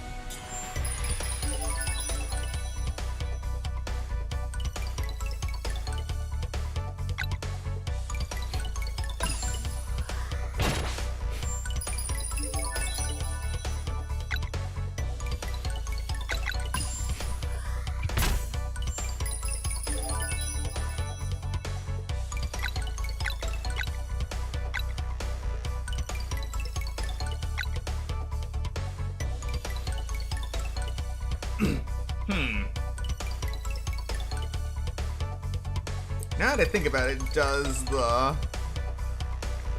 pressure cooker skill use magic attack, or is that a physical attack? So many questions.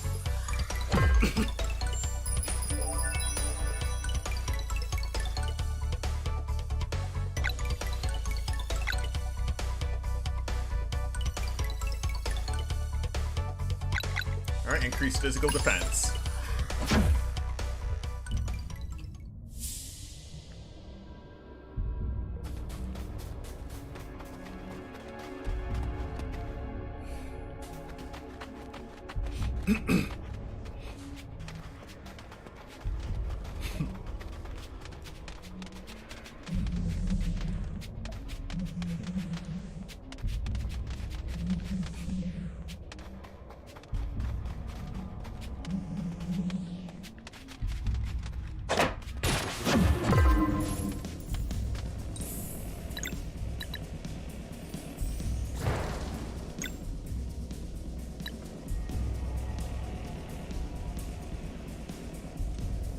Sleuth.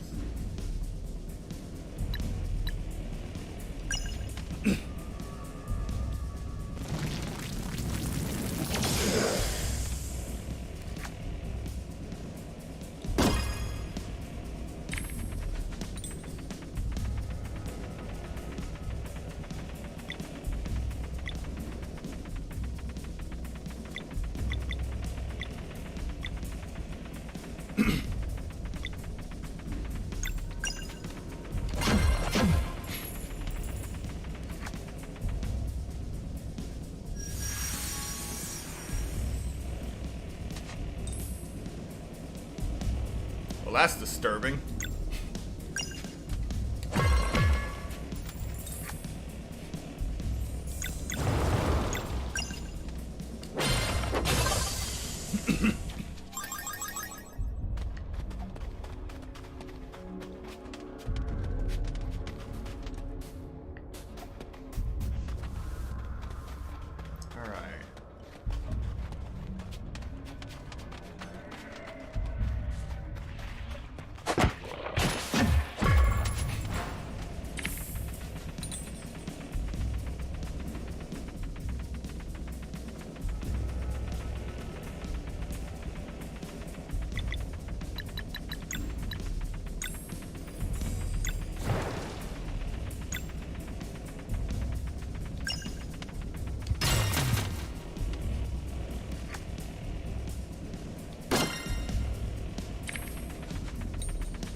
Those are just the weaknesses, the current weaknesses of them. Unless I hit them that many times with those weaknesses, they'll use a special attack. If I hit them a few times, but not all the times, then I can reduce the power of those attacks. Or I could just nuke them all like this.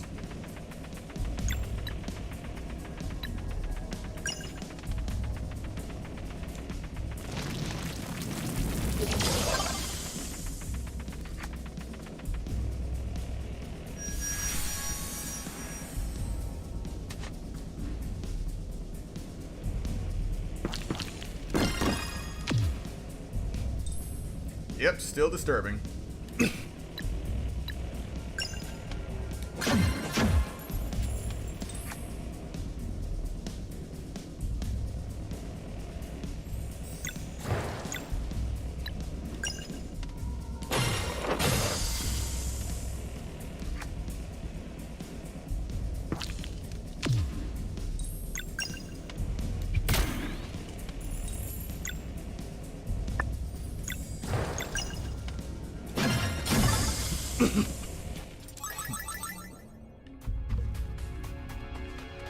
Disturbing, but man, do I get a lot of XP from these things. Mushrooms. Mushrooms from Torment Peak.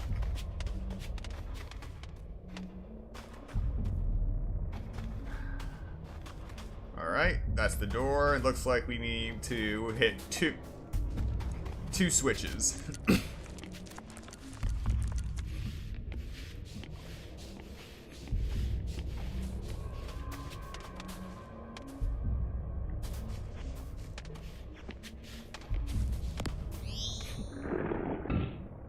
one.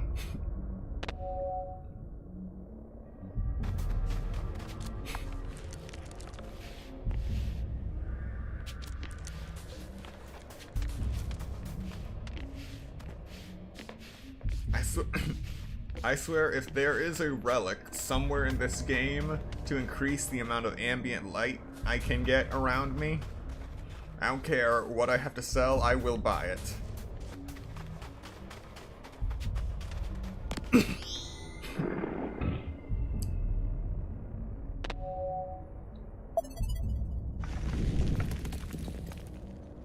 Yes, that is how dark it is. Light! Actually, no, that's how they get you. Shove you into this dank, dark cave. Then you finally make it to an exit. As soon as you open it, you see light, you run towards it, and the next thing you know, you're in the gut of a monster.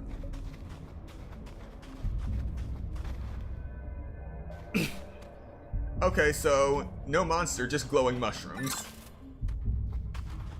Oh, but a campfire. Why there's a campfire here?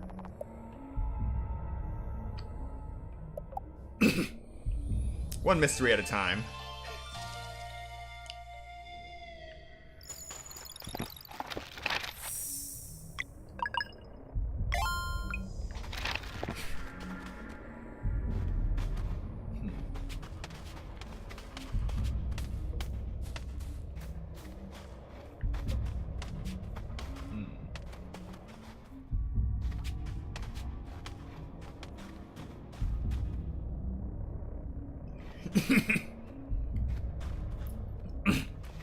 Yeah, you don't know where those spores have been.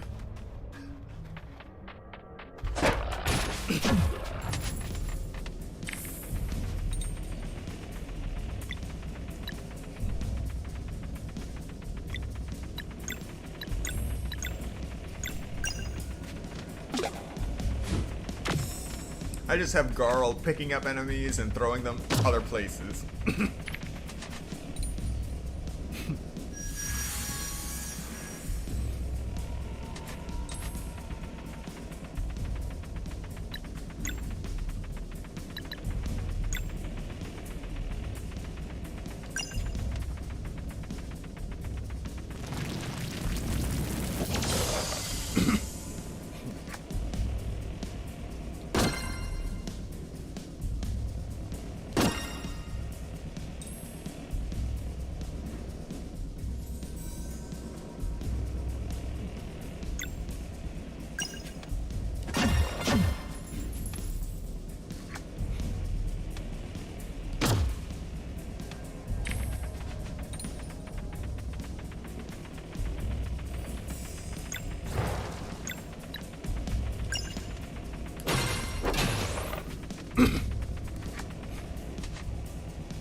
I really hate these things.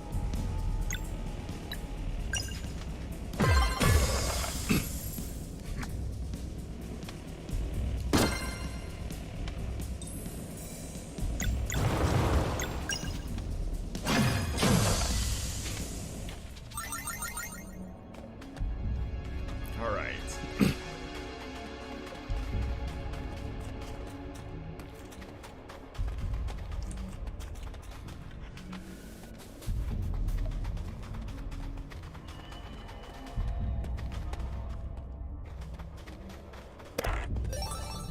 A rainbow conch, alright.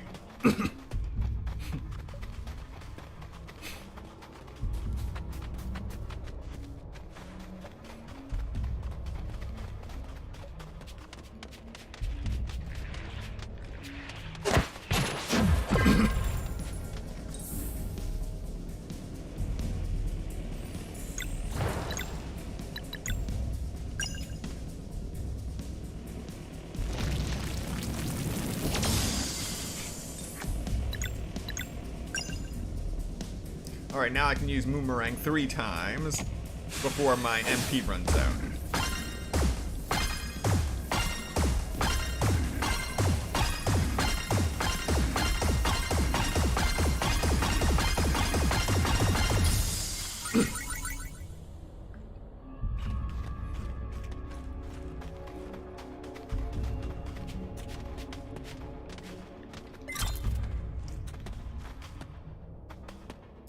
Yeah, these mushrooms don't look safe. Alright, so we got another switch.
Oh boy.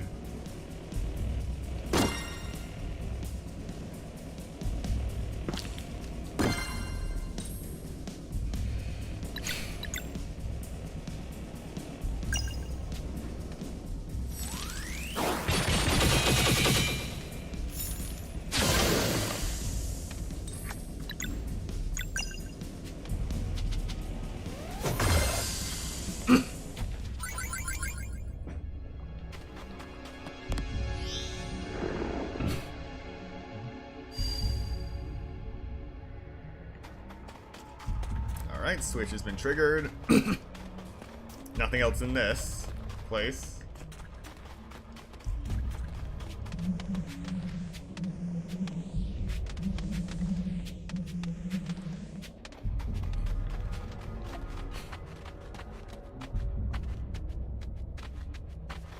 Am I the only one hearing a heartbeat?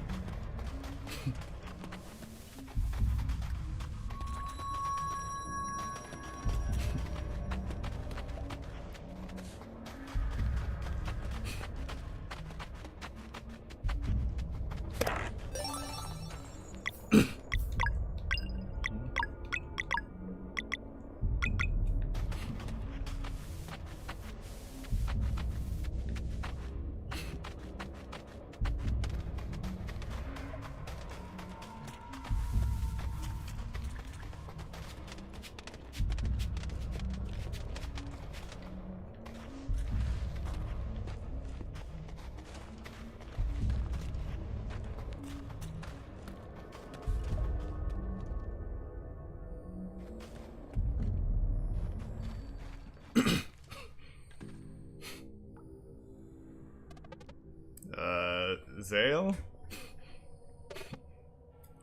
Yes. Are you seeing a bunch of furry little butts? Yep.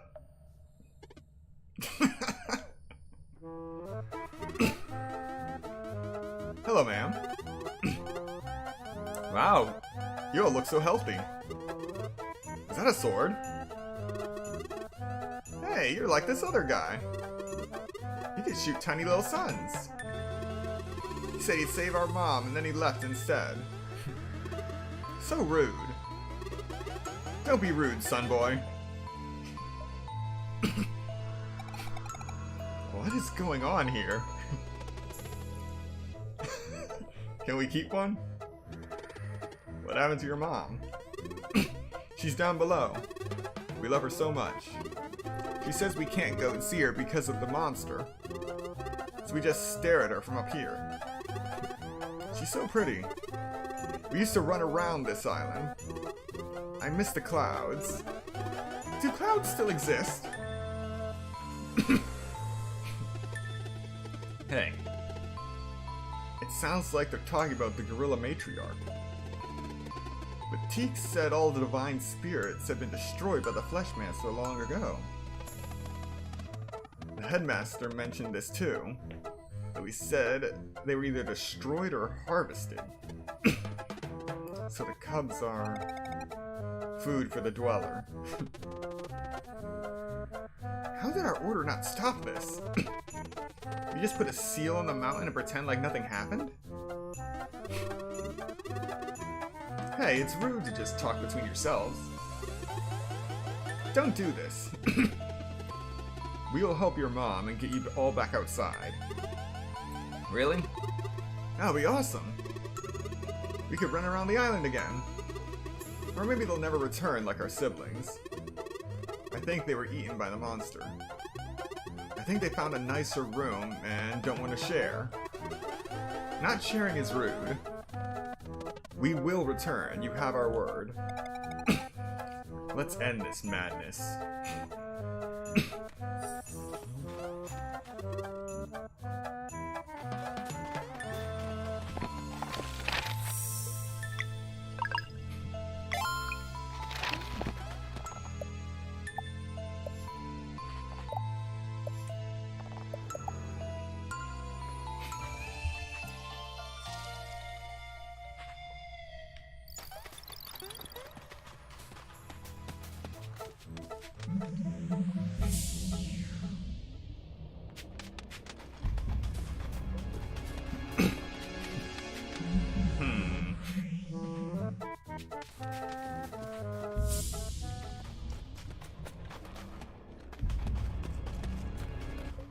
Alright, sealing it is first.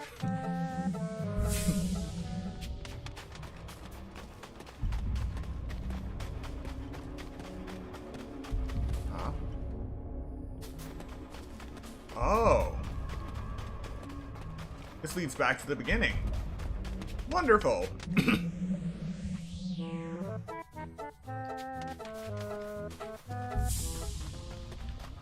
Alright.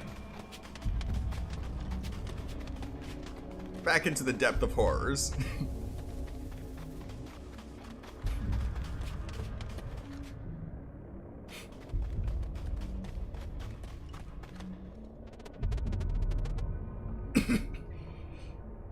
Gorilla Matriarch, you really are alive.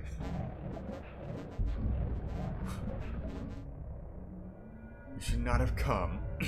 The evil of this place is too vile to confront, even for Solstice warriors. What happened to you? I was subjected to the Fleshmaster's final affront to this world. Before leaving, he placed a seed of evil in the depths of this mountain and bound me here, so that my cubs will remain in close proximity. This guy, I swear. I am cursed to watch helplessly as they walk before me on the way to be devoured by the growing dweller of torment. And with their innocent minds so easily controlled, my pleas always go unheard. What a terrible fate.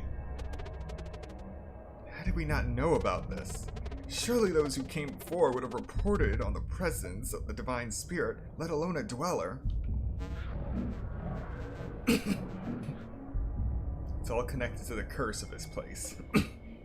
It was devised to be the perfect lair. Memories formed within the mountain belonged to it forever. Solstice warriors came, or whenever they left to get reinforcements. They would remember nothing other than a crippling sense of dread. All they could do was seal the mountain and never return. So sorry. There isn't much that could have been done, even if they did prepare a cleansing. We're so deep within the lair, the light from the eclipse would never touch the dweller to make it vulnerable. There has to be a way. Your duty to the world at large is paramount. Please, seal the mountain again and go. Azale and I will fight. No sitting around this time, I'm fighting too. Okay, so the tethered mind potion keeps our memories safe. but that's useless for the fight. And the solstice amulet would resonate with the dweller, but the light from the eclipse will never get him here. I have a plan. Just go and trigger the eclipse.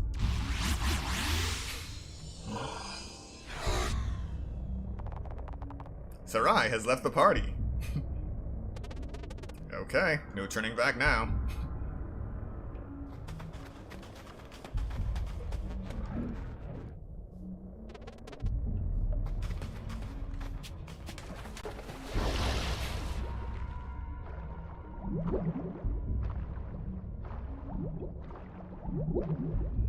Oh yeah, it looks even more cursed down here in the water.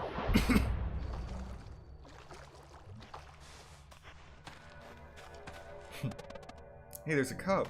Hey there, little guy. I want to see my mom. She's just over there. Come on and we'll take you to her. I feel she's this way. I think you lie. Please come with us. We talked to her and she's very worried. Why do you lie?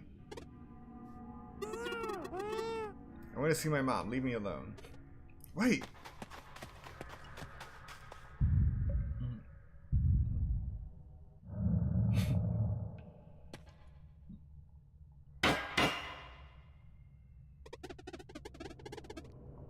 Why don't you try us for lunch instead, you creep?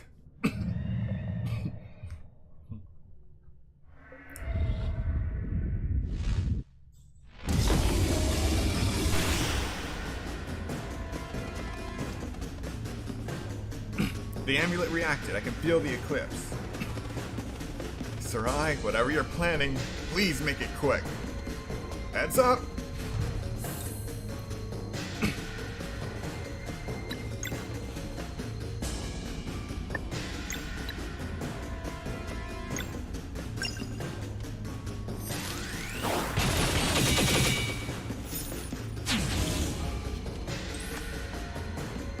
Yeah, no sense in using MP for this.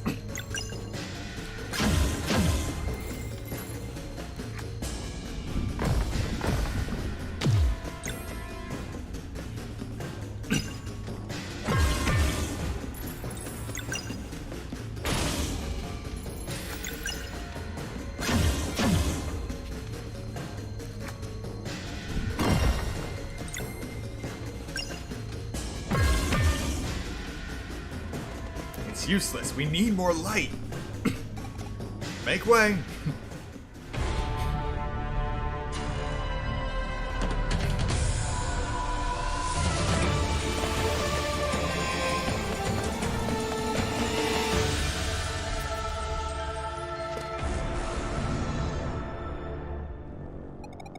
Sorry I'm late.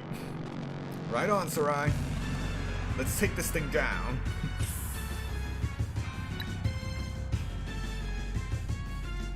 Alright, now we fight.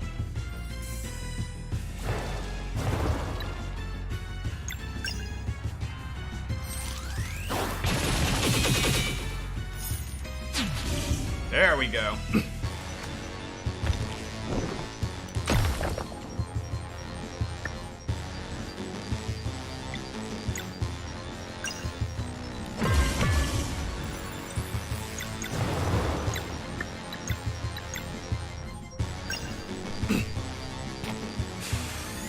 Oh, this is gonna be pain. Yep. I need to get that just right.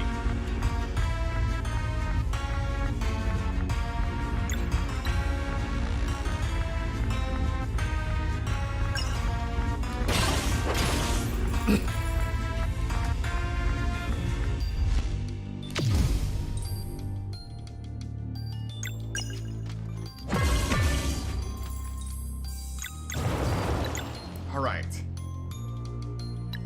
Let's try this again.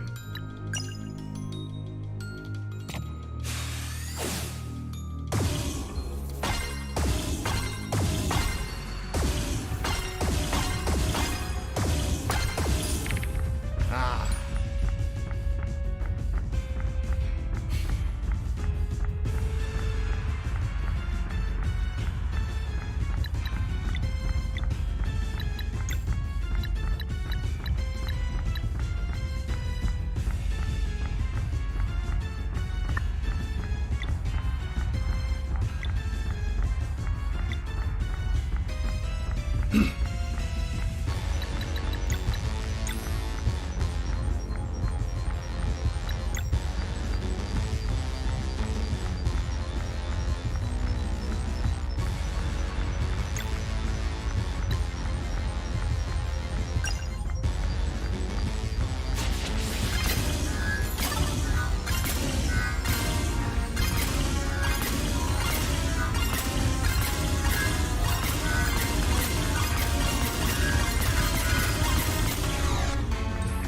Okay, I actually managed to do it that time.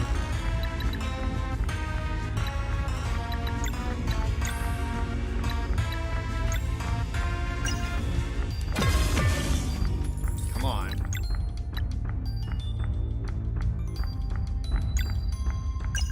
Please work, please work.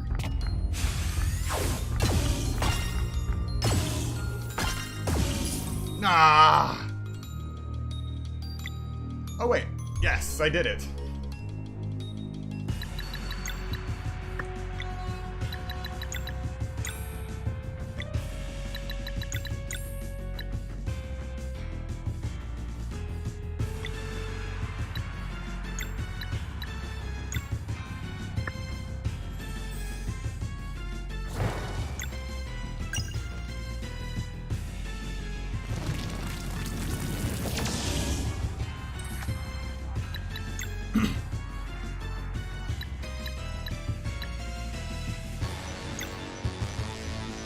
Here we go.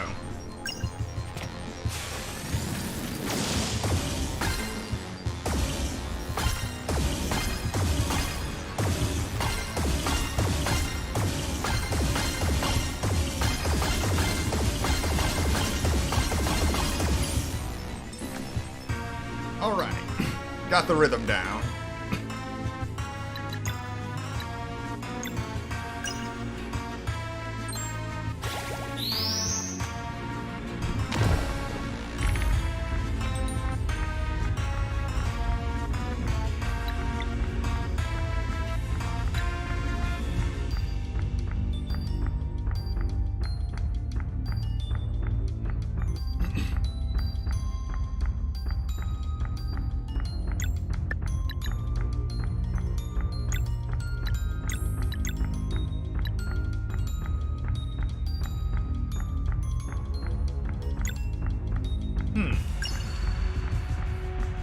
Vespertine cannons.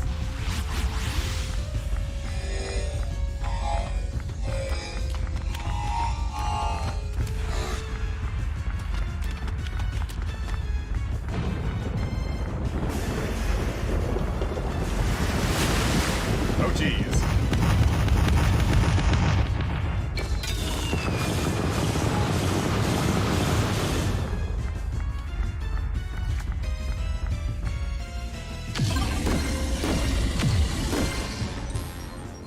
That was awesome.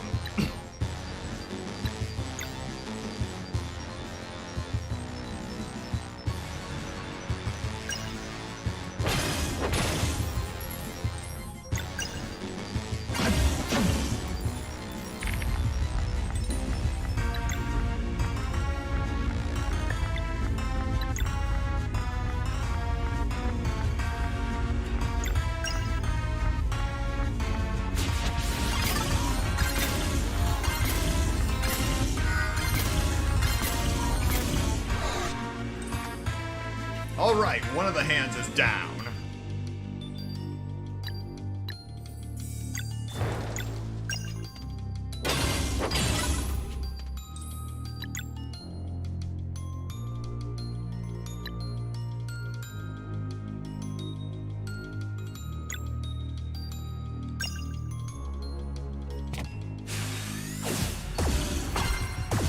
Now the timing is balanced. Oh, even better.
And it's back.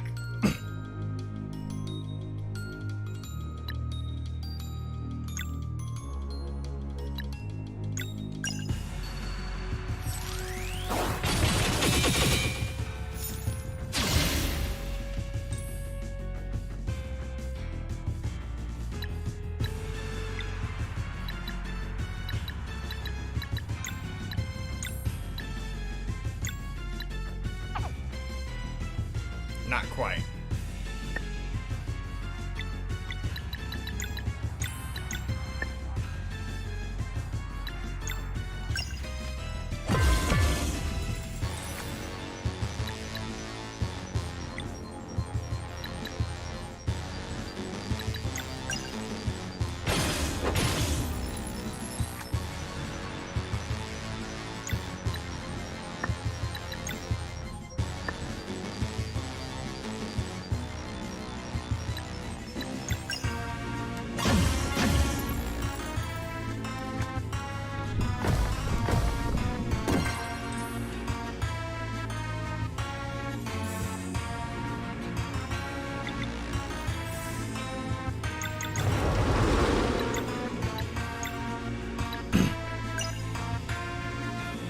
Here we go.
Really make you work for this fight.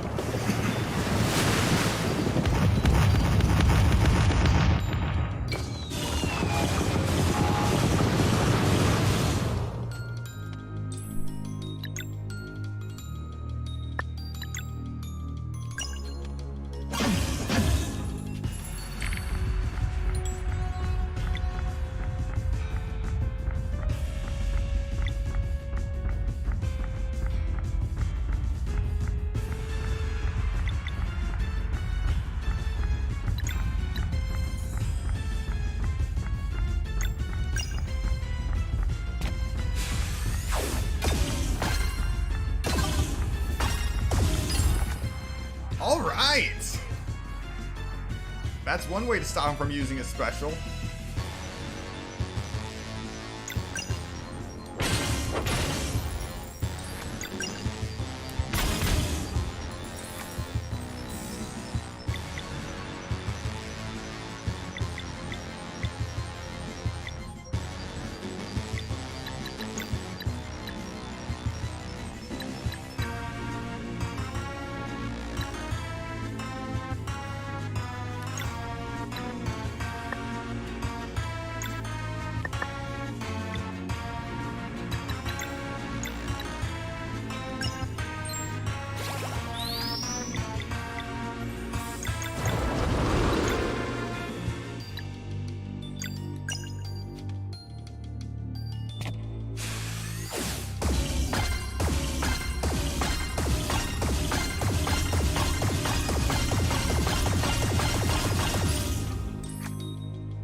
Miniature sun to the face.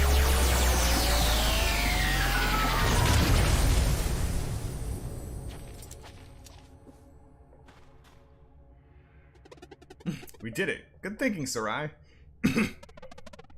Now to destroy the core. Together.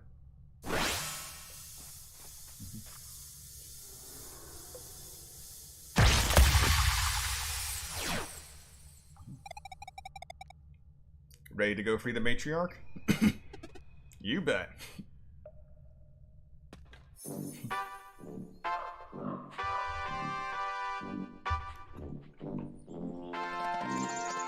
You owe us nothing, matriarch. Oh, but it's the least I can do.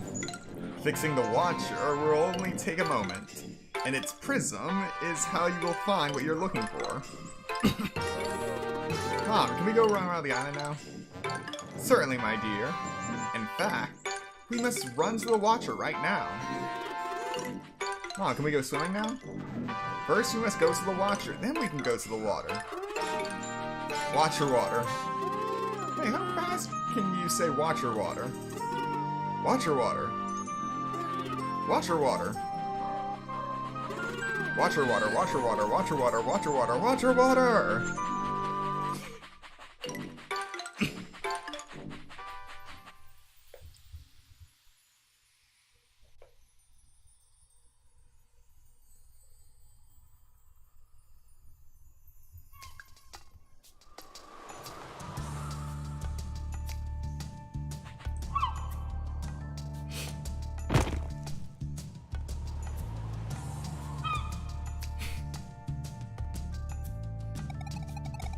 So the Watcher's prism is the key.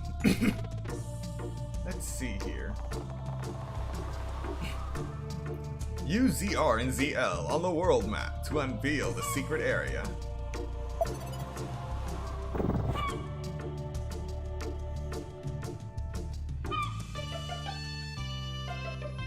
I can actually use that here too. Nice. The mossy cache.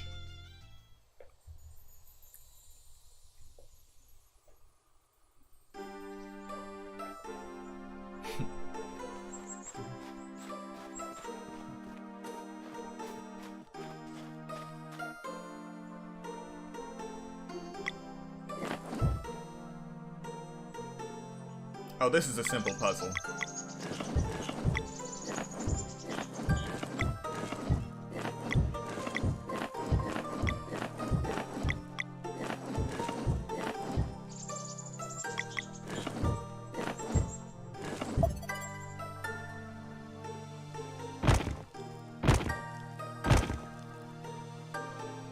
Thank the borders for that one.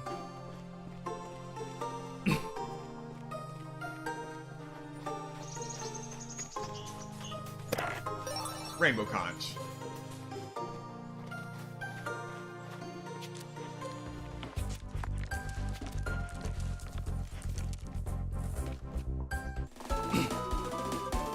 We have acquired the Vial of Time. This is it. Let's take it to Rashan.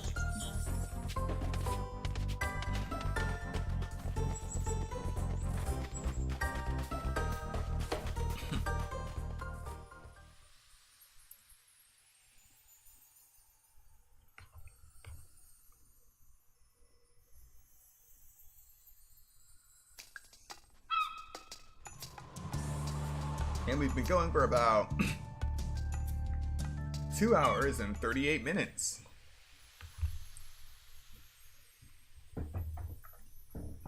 This is just that great of a game.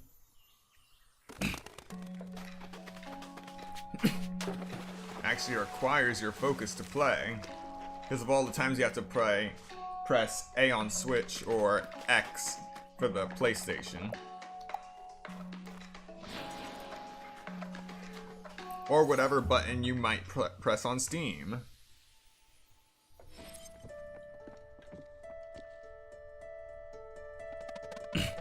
Rashawn, we have your vial. It appears you do. But we should make sure it is not an imitation. Carl, would you kindly throw it at a wall? With all your strength. Won't it break? I hope so. Well, okay.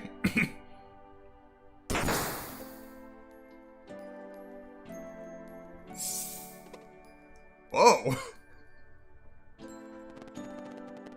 Vial of time, oh how I've missed you. Thank you for recovering my most prized possession. You have shown much bravery. You better hold up your end of the bargain now. No more errands. Okay. So the vial of time, it appears the vial of time, when shattered, returns to its original state as well as returns to its owner. Excellent failsafe. Well, make no mistake, I'm coming with you.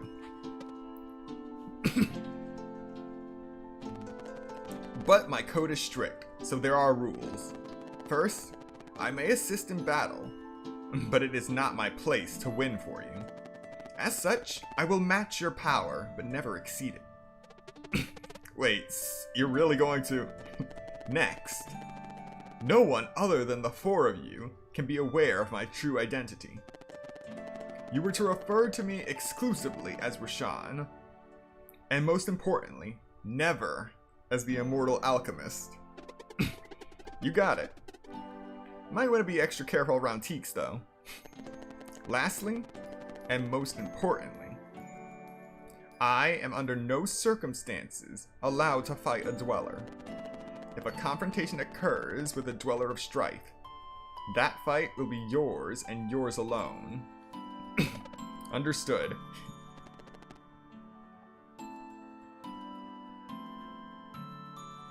Shall we go then?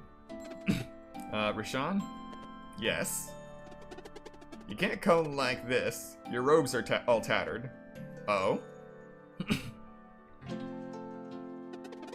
If you don't want people to know you're immortal, maybe clothes that have been decaying for a millennia aren't the safest bet. Fair enough.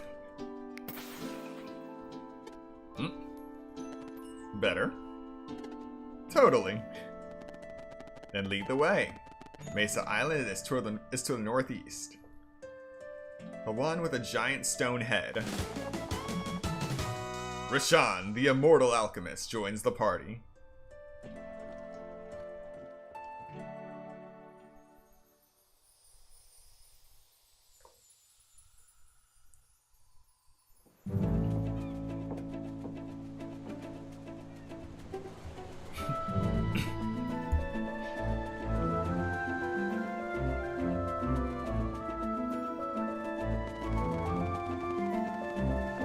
It's nice to meet you, Teaks. I am also a traveler of sorts. Rashawn, huh? So you make potions? You could say that. Oh, wait a minute. There's more to you.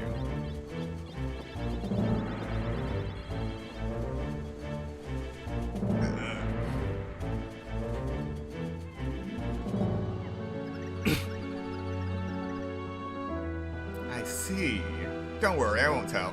Would you mind, though?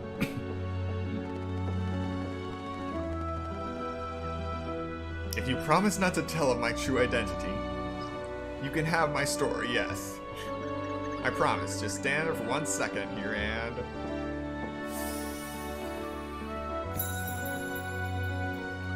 Thanks.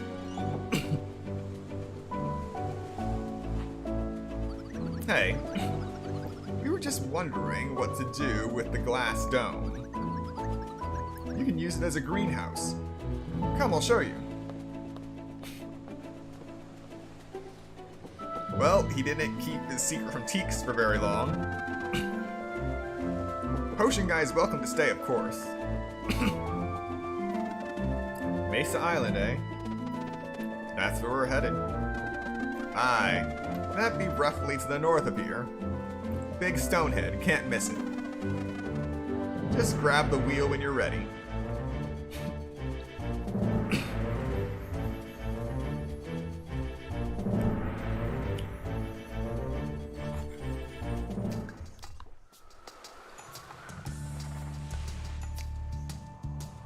Steer with left and right. Minus with map. Oh, L to enter boat. Okay. And Y to accelerate. We're off to the north.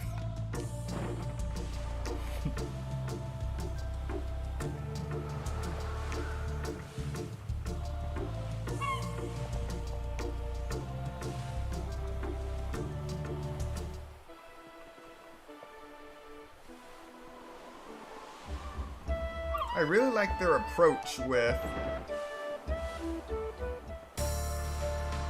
the ship mechanics too. Ah. Okay, so that's the glacial peak I just climbed. It's actually sticking out of the barrier.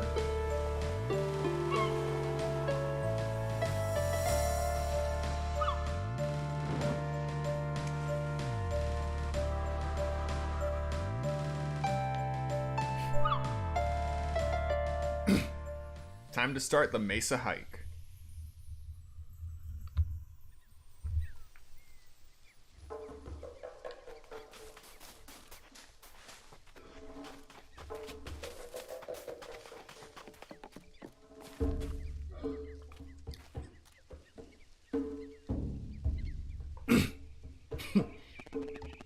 Now, 150 years should do it.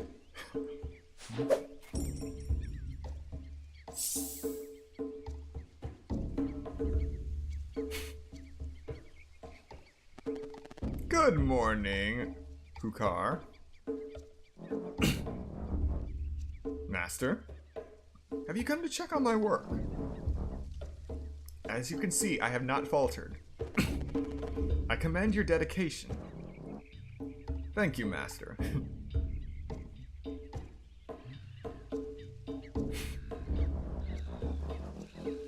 The water has risen quite a lot. How long was I asleep? An irrelevant matter. If Oral left a long time ago, and his acolytes have lost most of their powers, it will not happen again anytime soon. I understand. How can I help? These people are your friends. I understand. Your turn.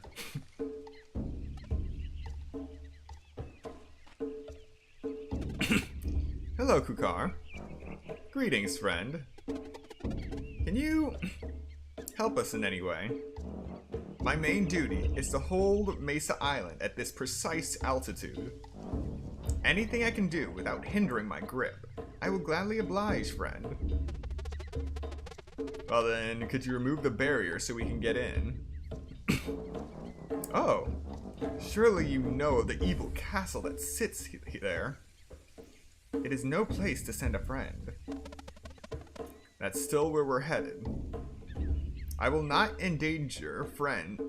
send friends into danger. I refuse.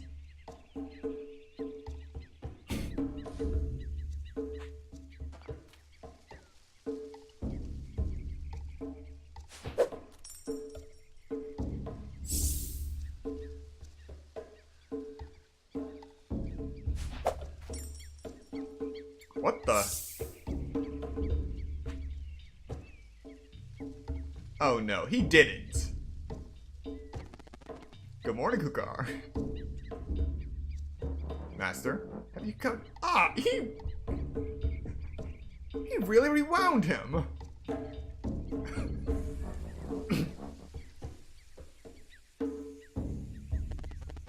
I commend your dedication. Thank you, Master. How can I help? These people are adventurers on a very important mission and require your help. I understand. Try again. Just smile and keep going. Just same thing. Please. Hello, Kukar.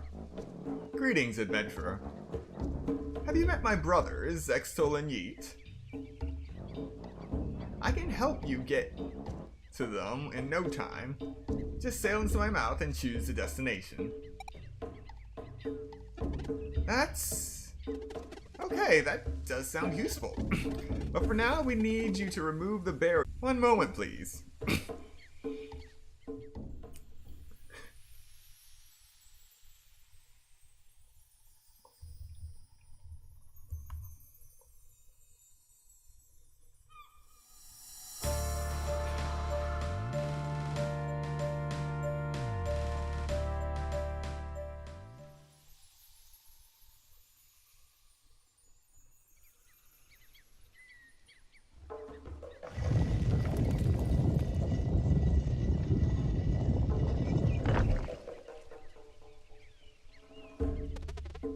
There it is. Thanks, Kukar. Naturally. Safe travels, adventurers. Up we go then. Lead the way.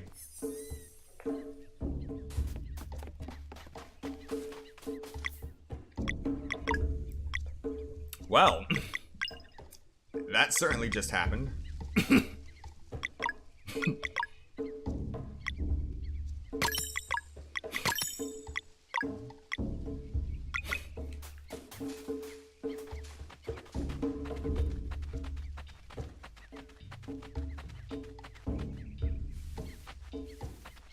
Oh geez, his eyes are tracing me.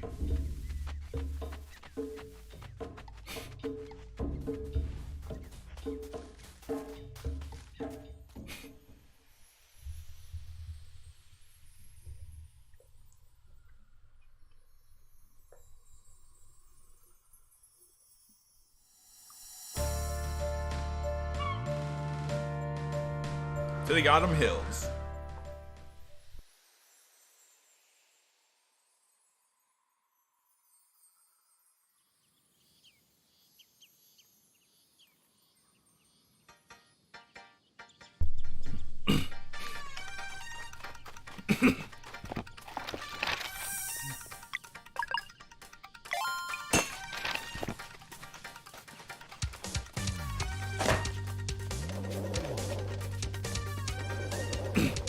Oh, what's that?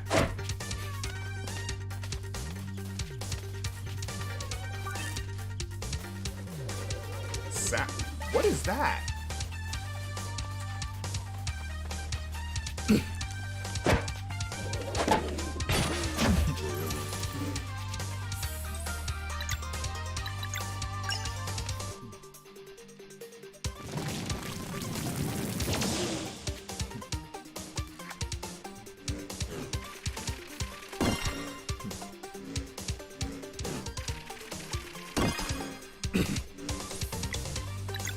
Let's see what you can do.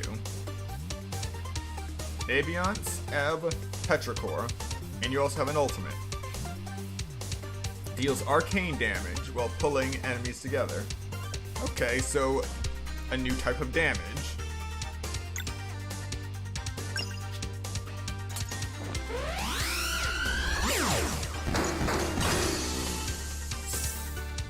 Oh, that will most certainly come in handy.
Oh joy.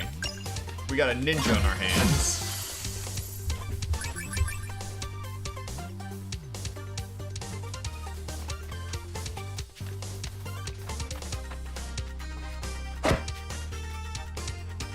Oh!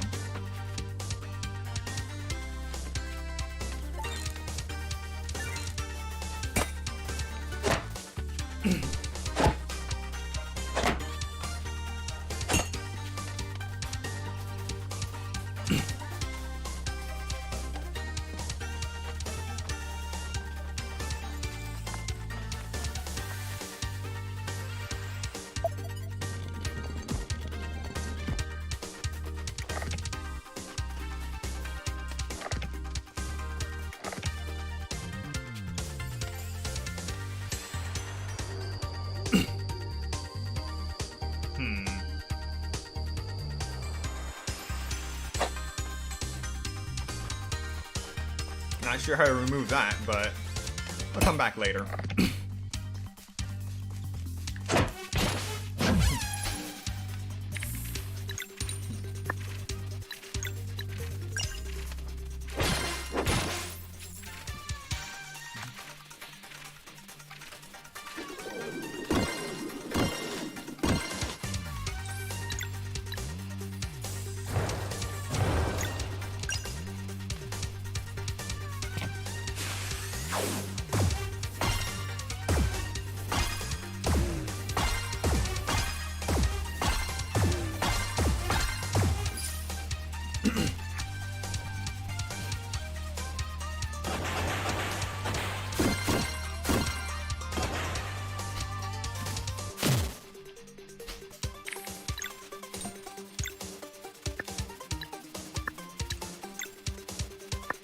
Oh wow, a regular attack that's actually poison.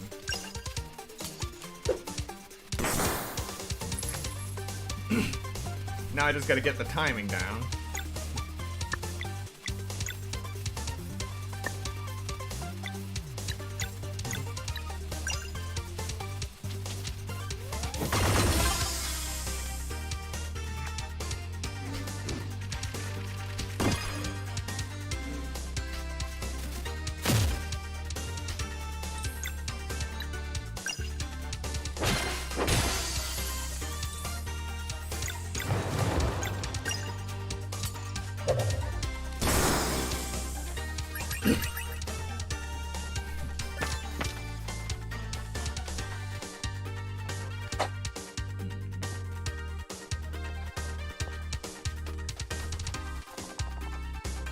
Some people say this is a bad spot for a shop, but I bet others were following my tracks. Better question, how did you get past the barrier before I did? I'd really like to know that.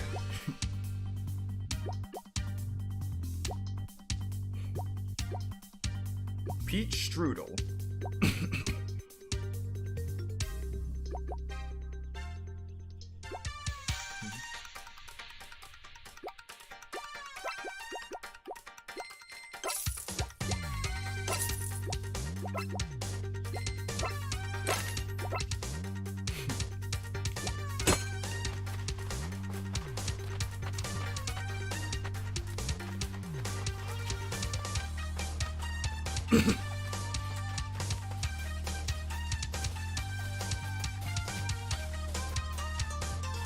I want the sap.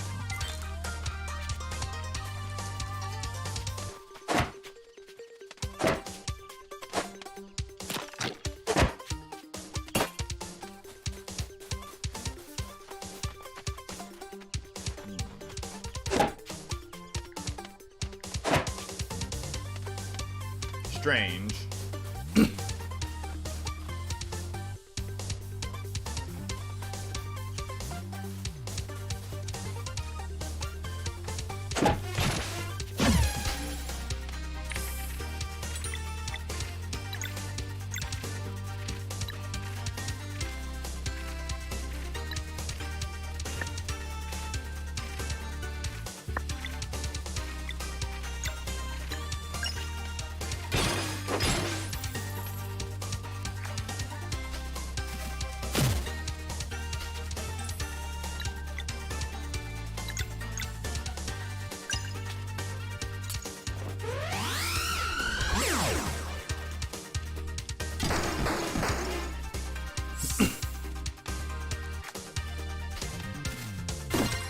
Makes my life so much easier just being able to gather them like that.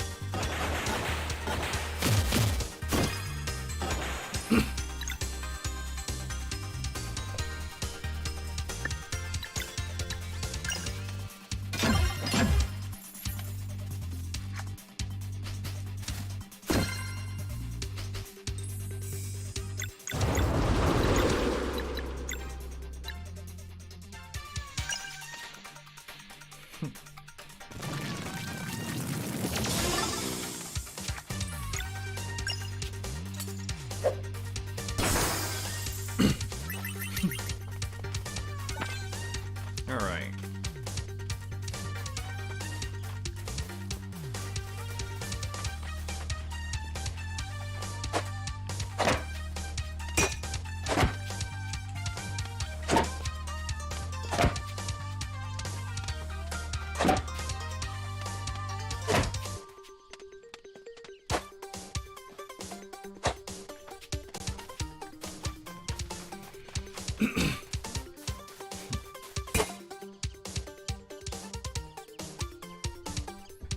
Yes, I've heard that it was actually been inspired by Chrono Trigger.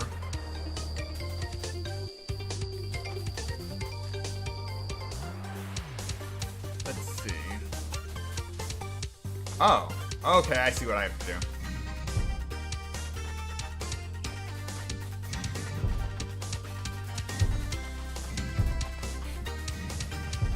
Alright, now it makes sense.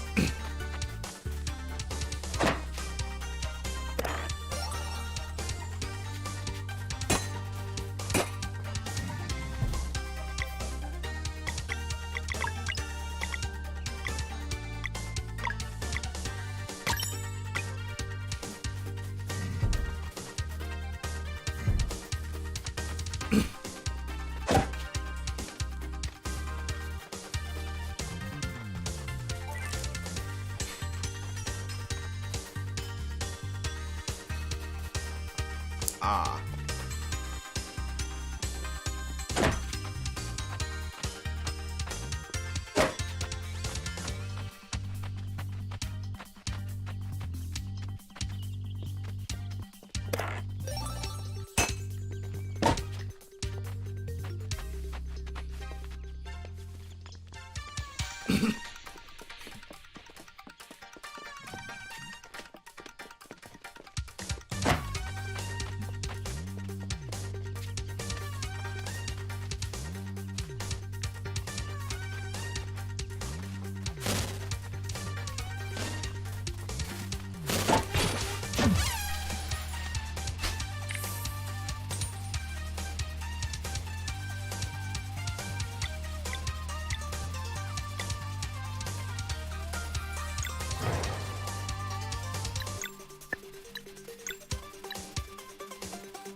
Alright, got the timing down.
Almost done.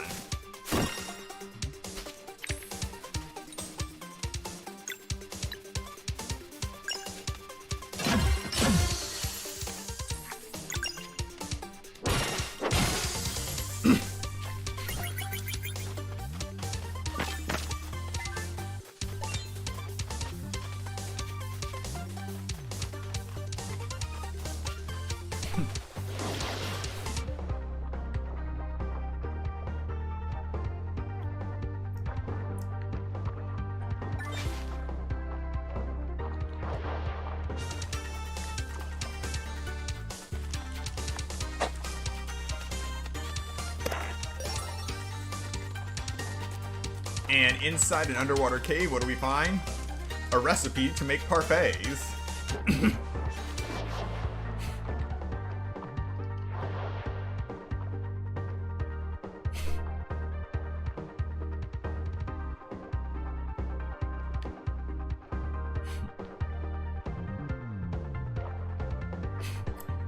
I don't know how we find... I don't know why there is a recipe for parfaits underwater.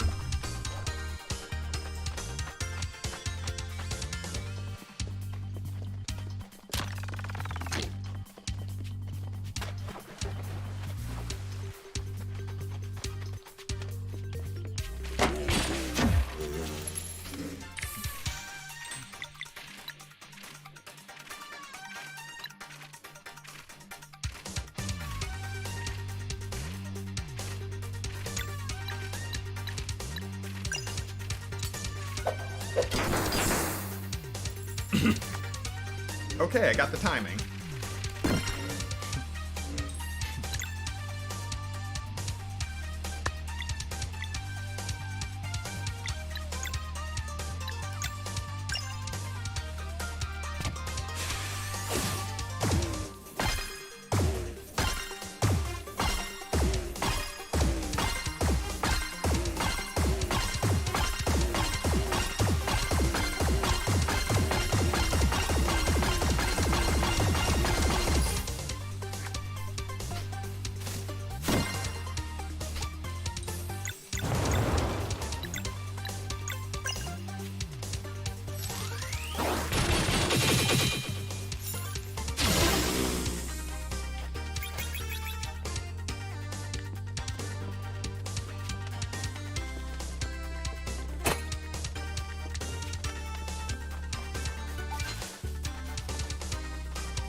still called Snowball Crash, even though we're nowhere near snow.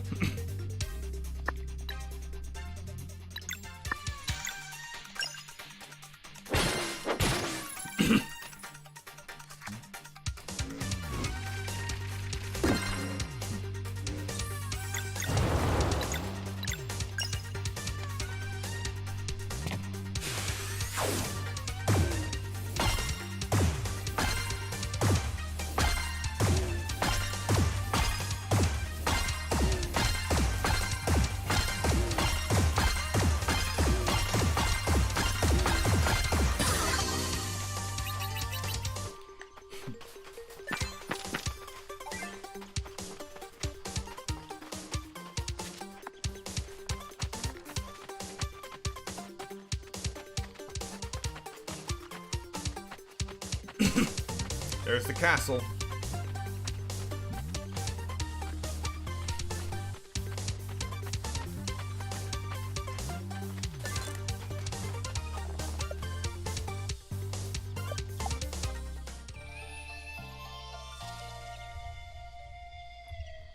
I might as well do some cooking.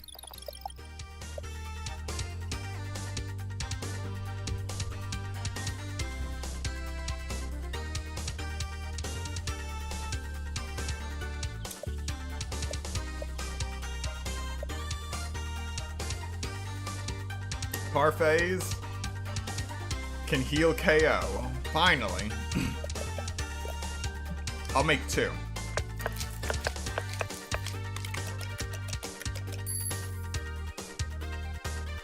I'm sorry, what?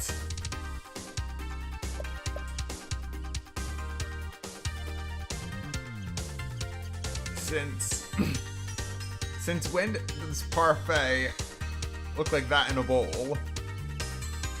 Yeah, you're right. Cave parfaits. Parfait logic doesn't apply.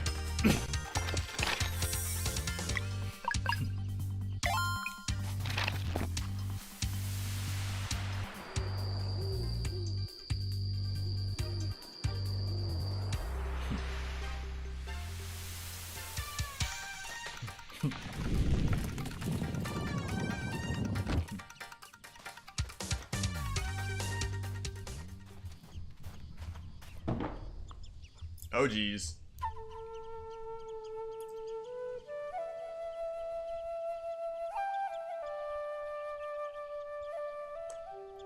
Please tell me I'm not fighting a treant.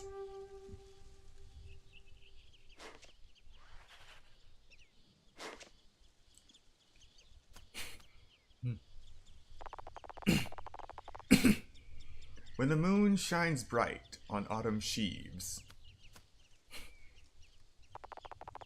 comes forth the abomination of roots and leaves.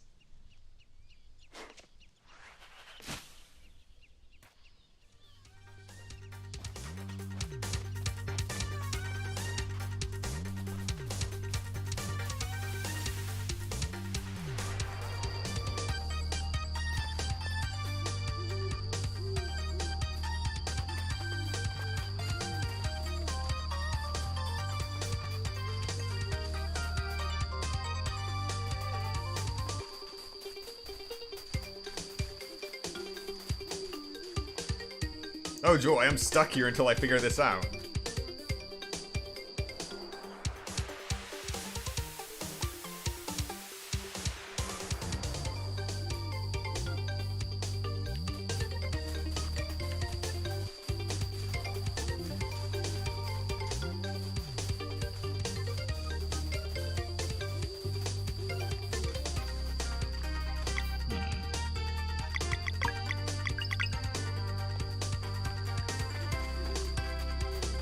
That has nothing to do with the order.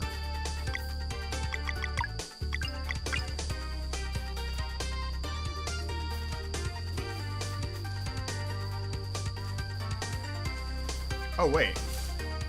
Oh! That's how I move the leaves. Ah, that means I have to go back to figure that one out.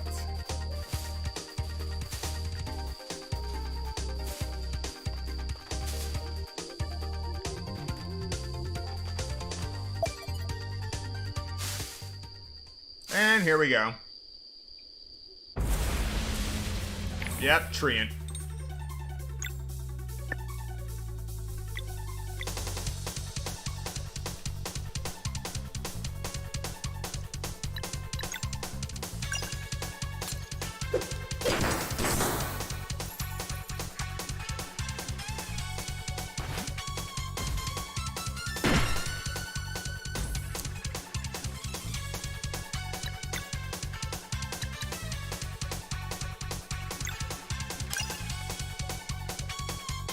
Hold still.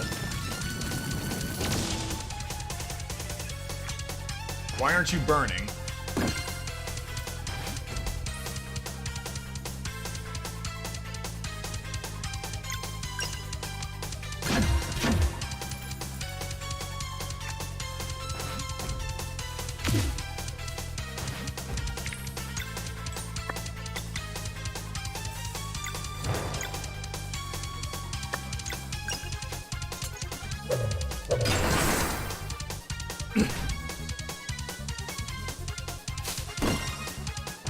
Ah, so that's how it is. Alright, let's fight now.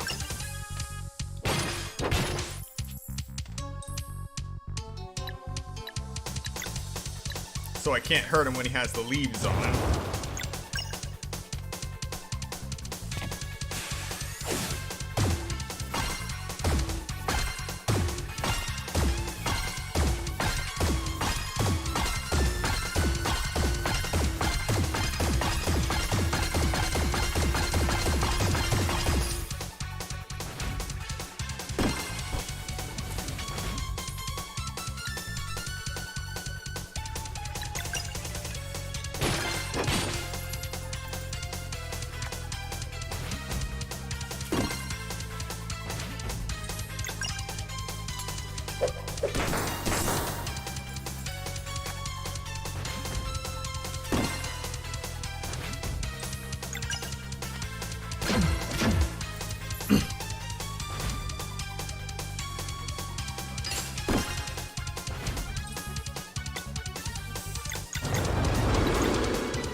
Oh, it's flashing.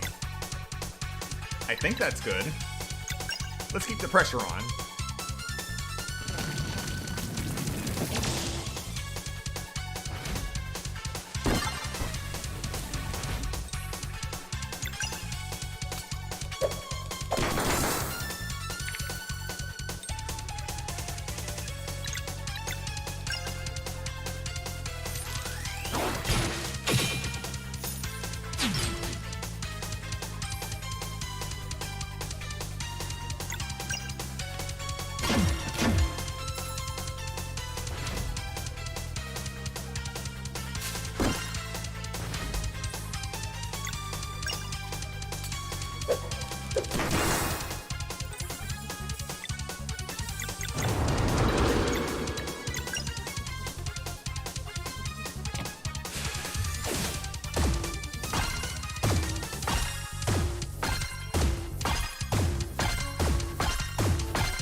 I did not see that coming.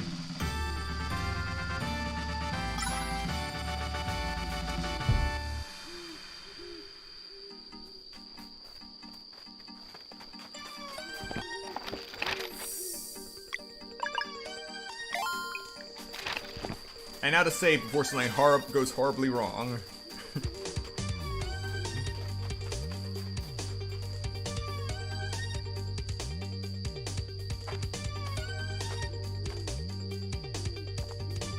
Traitor.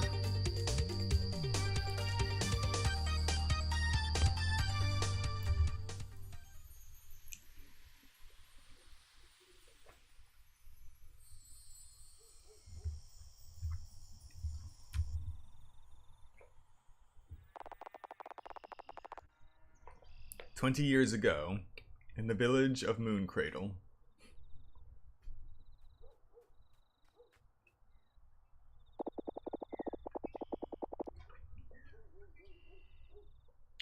Come on, Bragaves. We're gonna miss them if we don't hurry.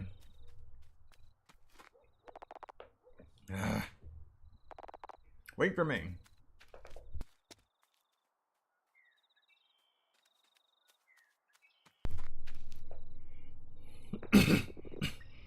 There you are, little ones. You're too late. I wanted to see the headmistress in her battle gear. How'd she look? As fabulous as ever. How long is the cleansing? Maybe we can catch her when everyone returns. You just might. Today's cleansing will be performed by the biggest group to ever take down a dweller. You can expect a swift return. Maybe we should just sit here then, huh? Don't forget to do your chores now, Oh, come on. We don't even get a break for the eclipse. Not if you want the twins to play with you later. Fine. Be good now.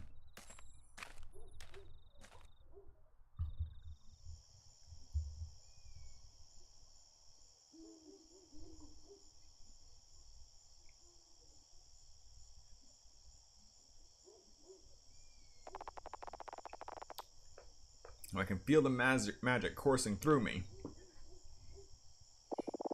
You mean you don't always feel it? The tingling? No, this is new. I wish I could see Headmistress Moyara fighting.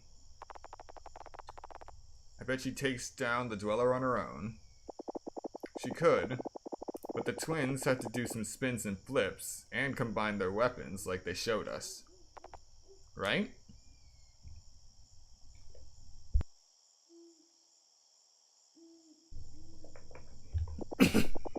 No more clips.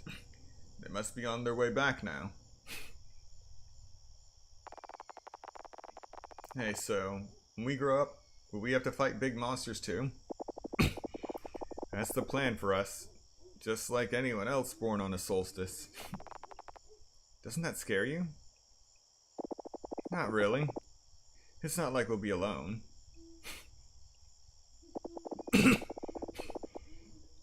And no matter what happens, I will always protect you. You know that, right? Agaves? Fine, you sleep. I'll keep watch.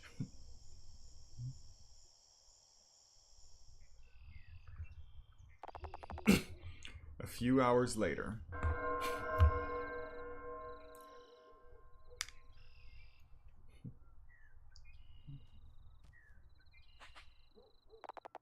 They have returned!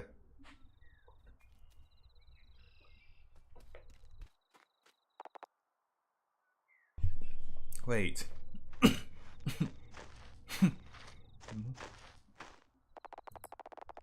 Help! Moraine is gravely hurt.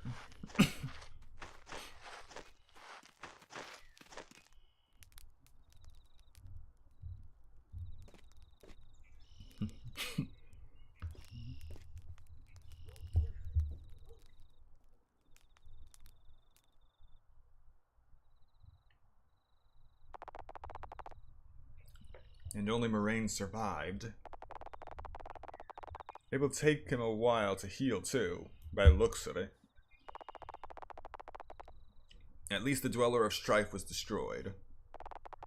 We lost so many. Moyara and the twins. Moraine will never be the same again. Hey, does that mean he's the headmaster now? Who else?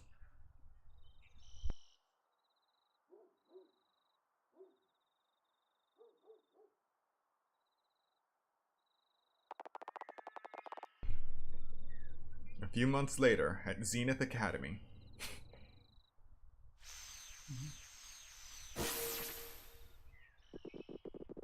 Focus, Bragaves. You'll never become strong enough if you don't develop your innate magic. I'm trying. I and try harder.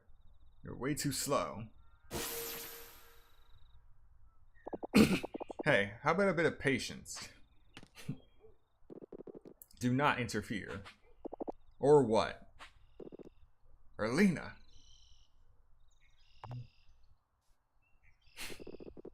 That'll be all for today.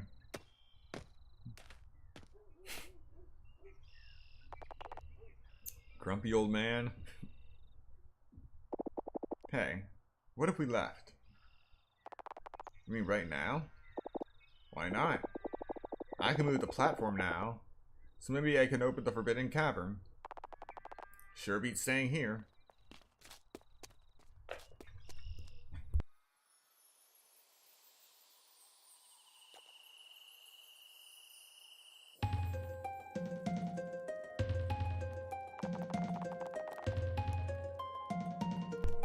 You always wanted to be like Liara.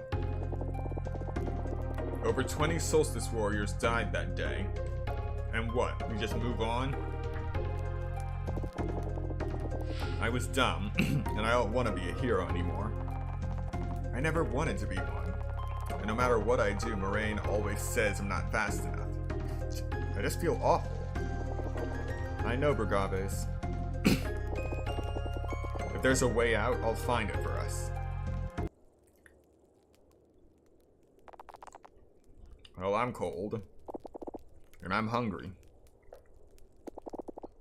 We're helpless. Alright, let's go back. Back to learning magic. Yay.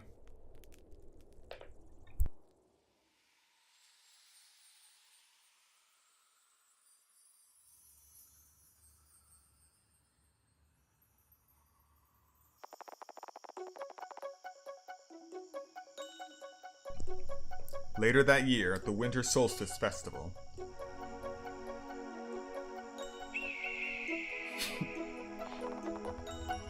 Look, the Great Eagle.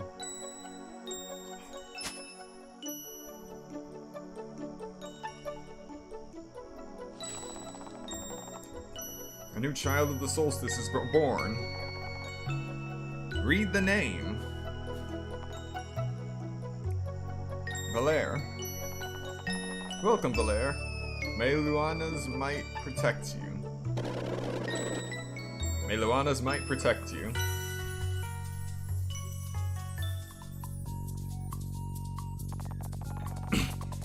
6 months later, at the Summer Solstice Festival. Did you hear that? The Great Eagle. Deliveries on 2 solstices in a row. A blessed year.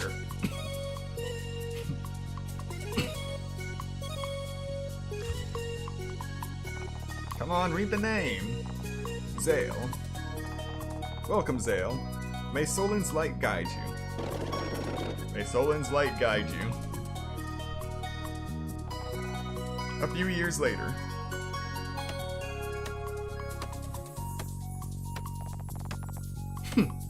Now we're talking. Keep it up, Valere. Hey, the snacks are ready. Oh, are you two joining us? There's plenty for everyone, but I'm not sure we can show you our secret hideout. No time, we have to report to the headmaster. Okay. But please don't look which way we're going. Glassware in there does the dishes.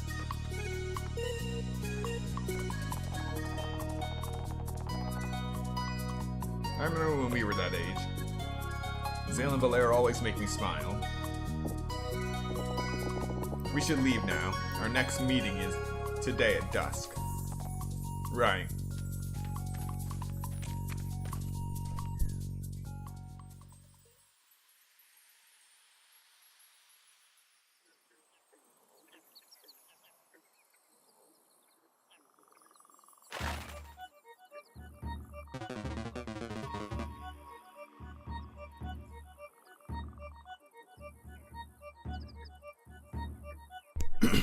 So, are you willing to hear us out this time?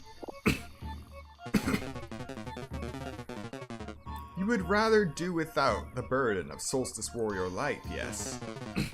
A fresh start, perhaps. What exactly are you offering? A way out. We believe you will deem our terms interesting. Interesting and fruitful, too. Then speak up.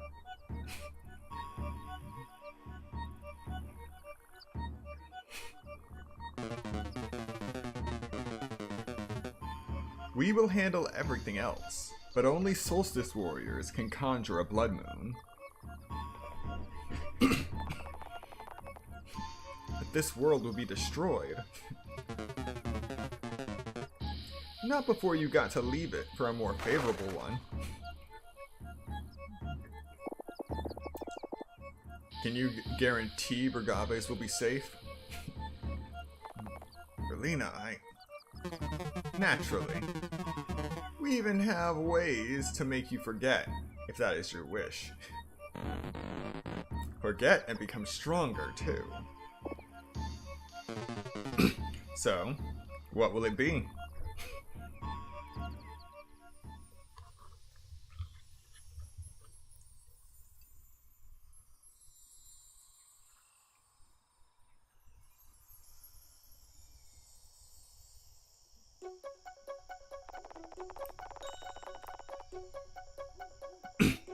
The Dweller of Woe isn't that powerful. You know we can take it. Of course. But that other one knows but that other one no one knows about in a mountain that wipes memories? It's been growing for a long time. The Acolytes could be bluffing. Not given the knowledge they had of the Matriarch. Plus, it explains the seal. Can't you see this world is doomed regardless? Lorraine never stopped being a mess, and the kids are way too young to be of any help. I can't accept leaving Zale and Valère to die like this. We will add a condition that they can go and live with you. Wouldn't you like that? What if they refuse? The Acolytes need us for the Blood Moon. They'll have no choice but to accept. Not them, I meant. Hey, wait!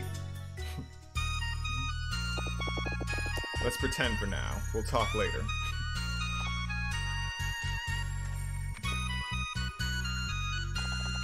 There you are.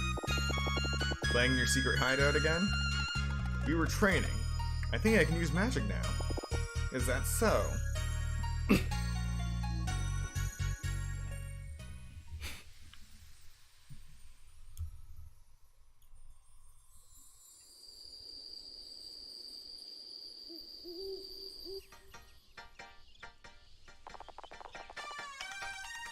Zale, Valère, please understand.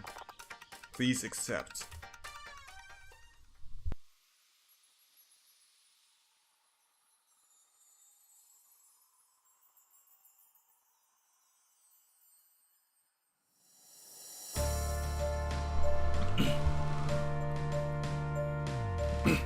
Alright, we've seen their backstory. And now time for a little fishing break. At Lake Turquoise. I'm only aiming for collecting what I haven't caught yet, which is everything.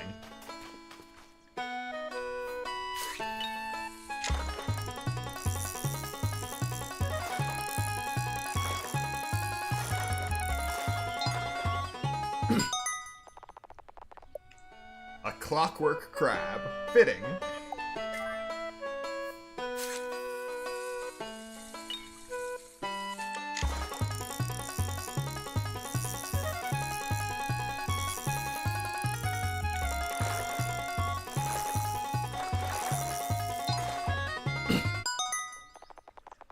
The ninja starfish.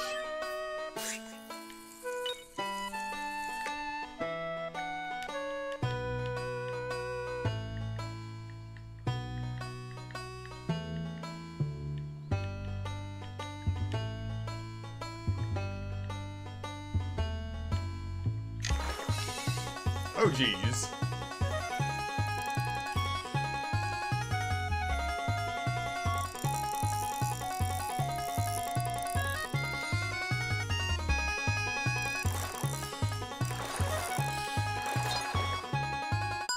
There we go.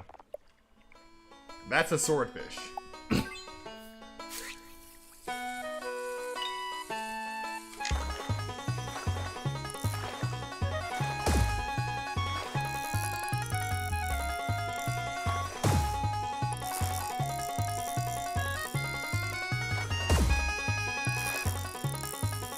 Last one, come on.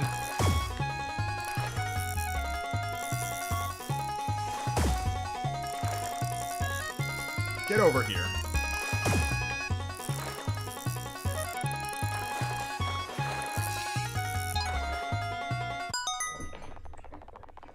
A fluorescent piranha.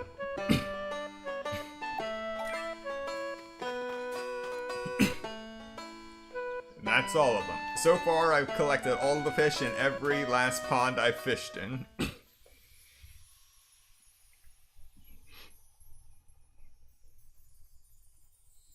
Look at them run.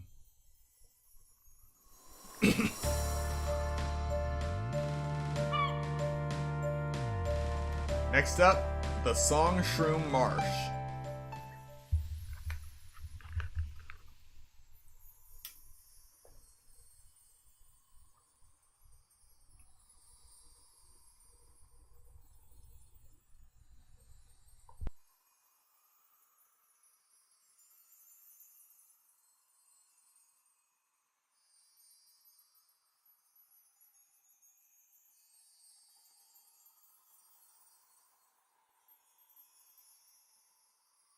Taking a while to load this one.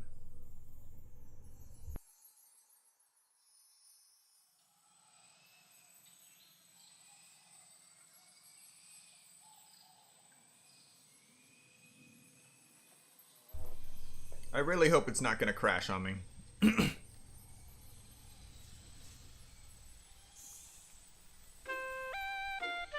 Okay. We're good.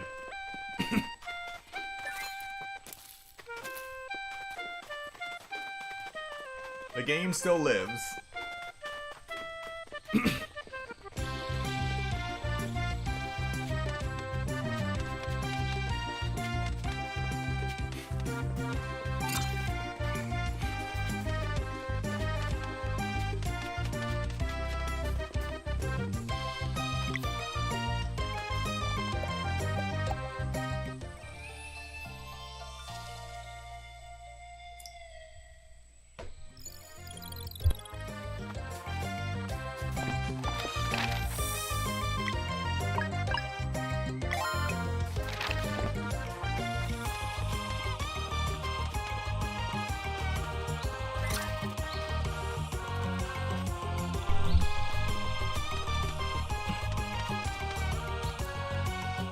I'm sorry, is that mushroom laughing?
so close to a level up.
All right.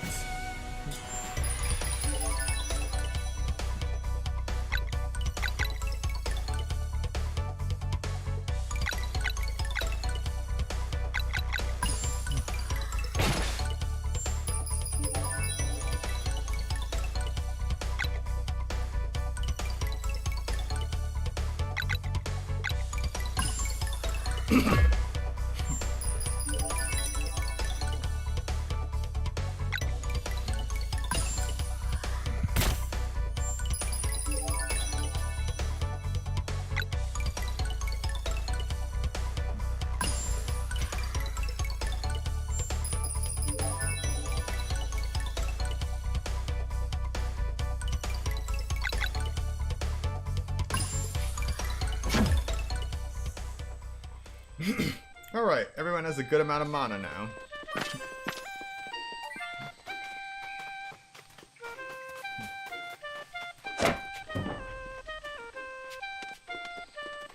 More smiling mushrooms.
Alright, so now we got 30,000 experience points to gain.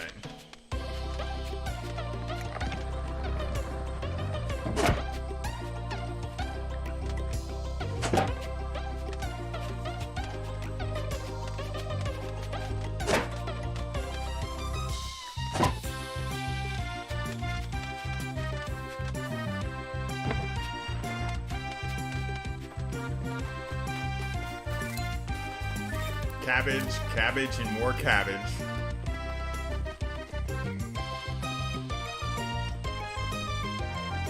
There are two things we cannot escape from. Cabbage and hydromimics.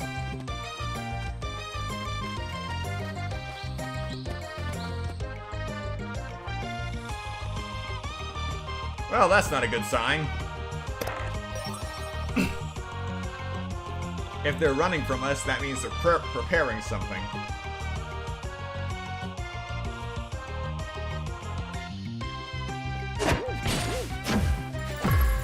Called it.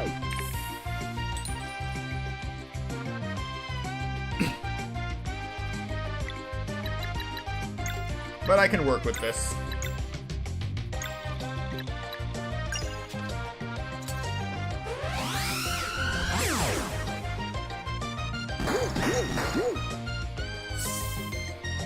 Oh yes, this is nice.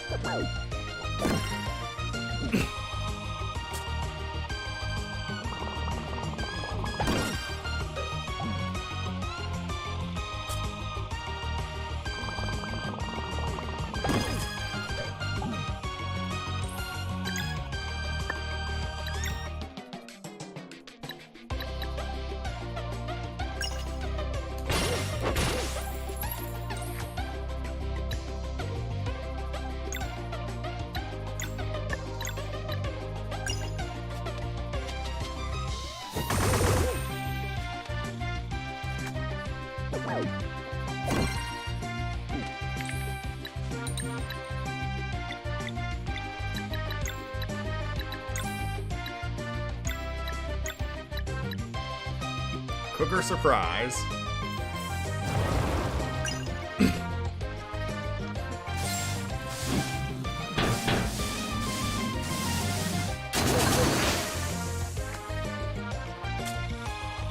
Well, it took out two of them.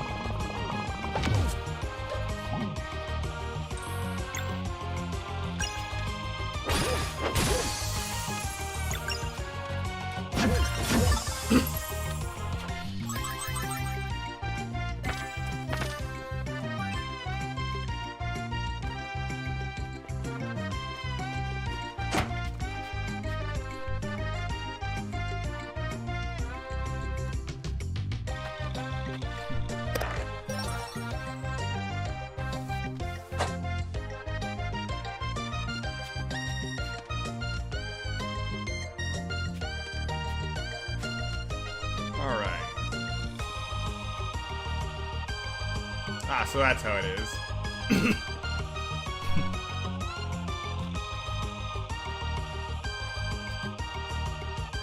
I did not mean to jump back down.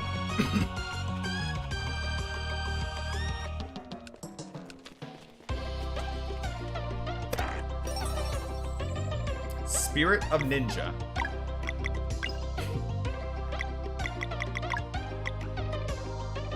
Combo points build 10% faster.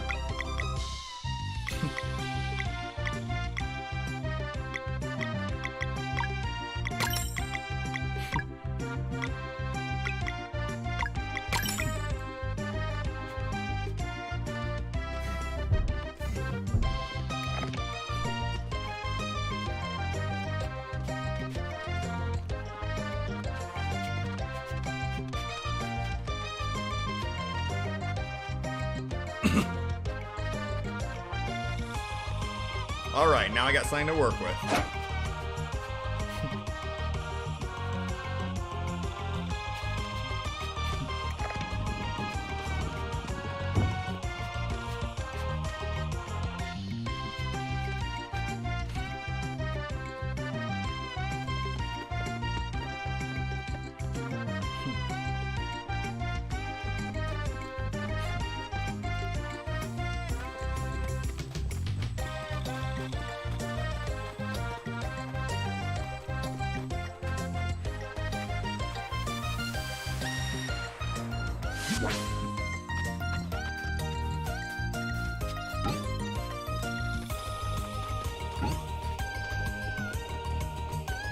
I did not see that coming. Bouncing mushrooms.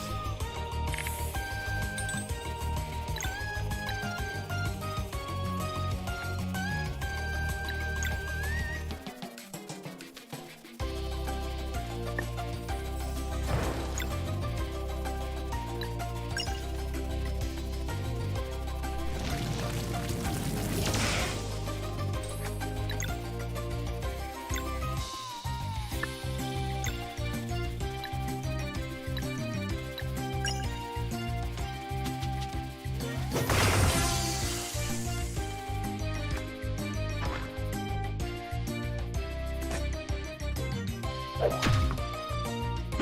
what way was that a spin tackle?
Now that was interesting.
Oh, sure, why not?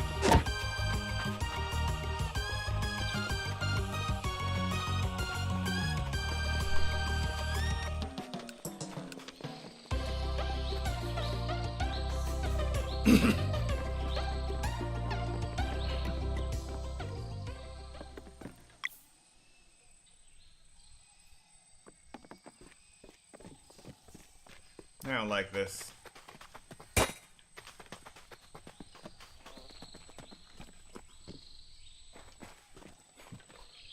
It's too quiet.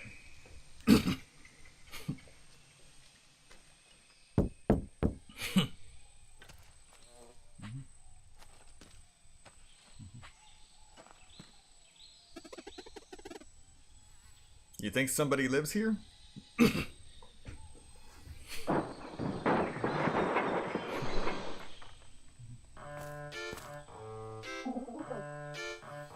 Welcome, welcome. I am Yamara, a simple hermit. Yeah, we've already met your sister. Please, there's no need for that tone. Ramaya's evil ways are precisely that, Ramaya's. I am but a neutral observer in the affairs of this world. You're a seer, aren't you? Does that mean we're getting a prophecy again? Why, if it ain't the warrior cook. I've been expecting you. Please, eat a fruit from my tree. Really? Don't mind if I do. Just one now.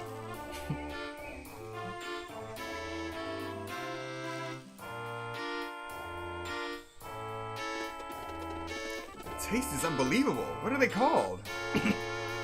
Pears. Oh. I would never use pears for cooking. They're perfect just the way they are. I knew you were the chosen one. Huh? Being a seer has its perks, like knowing who is capable of fully appreciating a fresh pear. So... that's it? Yes. The threads of fate seldom speak to me about the near future. I only deal in the cataloging of grander arcs. My apologies, but I have no insights for you.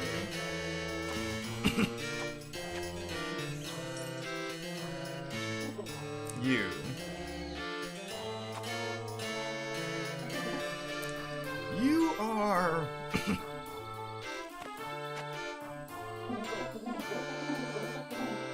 A cold breeze is rising. Why don't you come in for a little bit?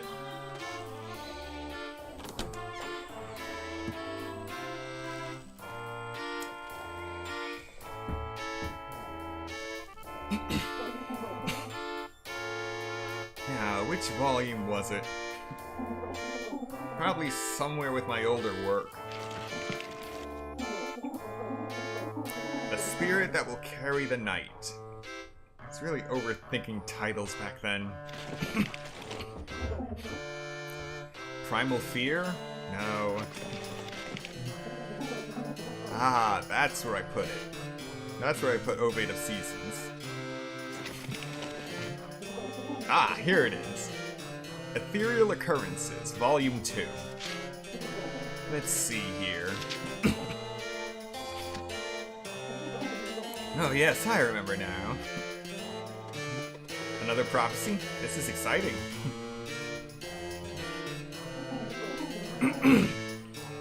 Immortal Alchemist, step forward.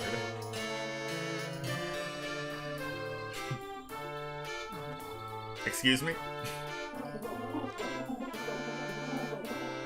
You can fancy yourself a god if you'd like, but you remain bound by fate all the same.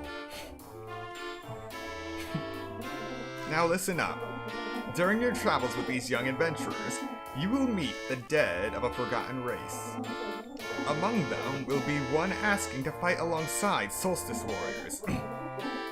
Be welcoming, for this entity's unbreakable will is key to achieving the one great feat of alchemy that eludes you still.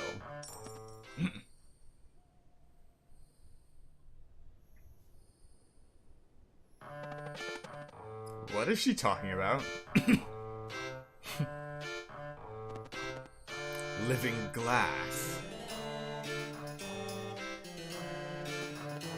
Could it truly be? Thank you, Crone of the Marsh. That will be all. I carry a small inventory of items for sale if you need. And the fireplace is yours if you want to cook or rest. Oh, and you will need a key to progress further. Here. You got Yomara's key. Thanks, Yomara. Be well.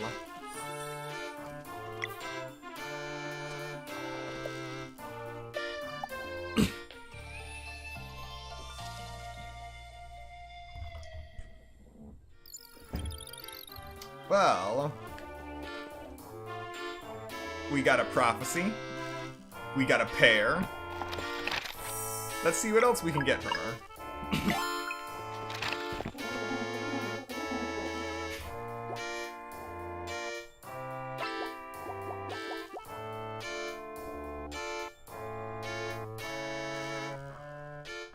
The Eye of Yomara displays weaknesses, resistances, and non-boss enemy HP in combat.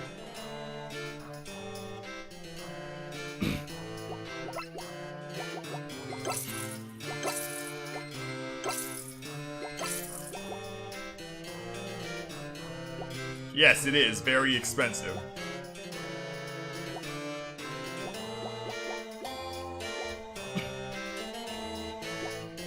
Well, I certainly have plenty of mushrooms.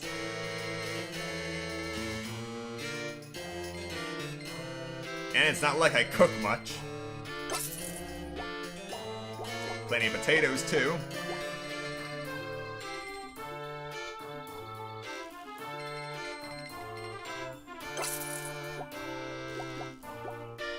Plenty of seafood with how much I've been fishing.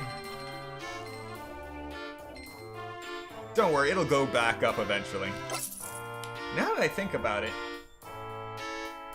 I don't think I just maxed out my mushrooms just now in this swamp. But then, if that's the case, that means there is nothing stopping me from picking anything up once my inventory is maxed. It just silently accepts it, dumps whatever can't fit, and moves on. Fascinating. Alright, let's sell some bones. Because that's something we do now.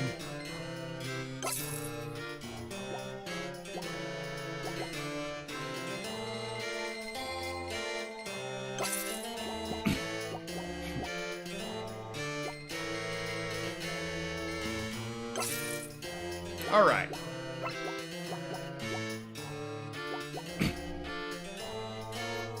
The Eye of Yomara is mine.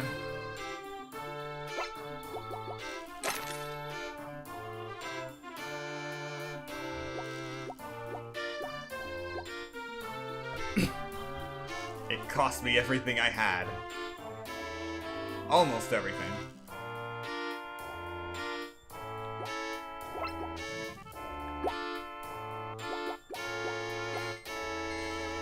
Oh, this isn't cabbage, it's lettuce.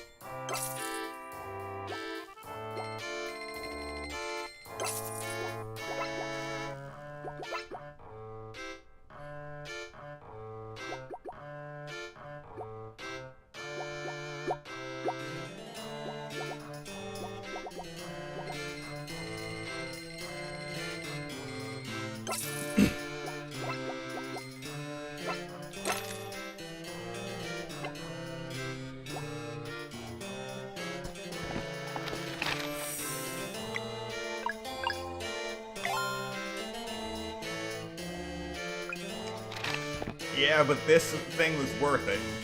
Now I can actually see what to use to kill stuff.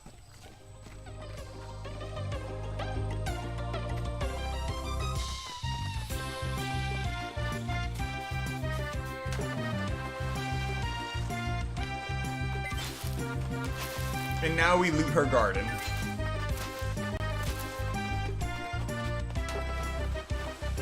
And this is something we would have done anyway if we actually needed a little more money. We'd sell her her own crops.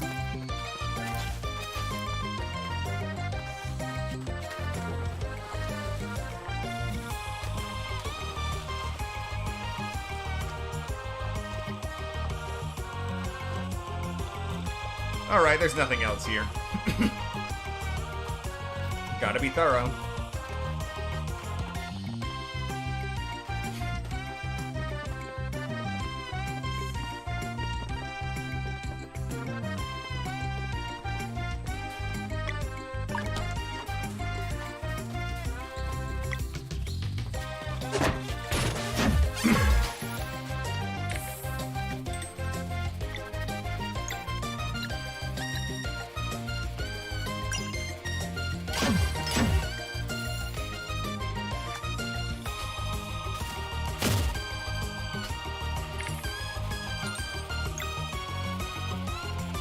Yep, so at the top you see that we are currently fighting assassins.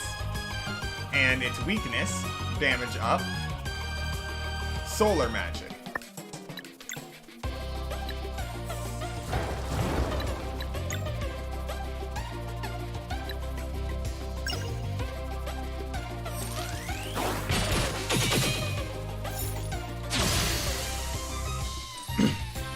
Beautiful.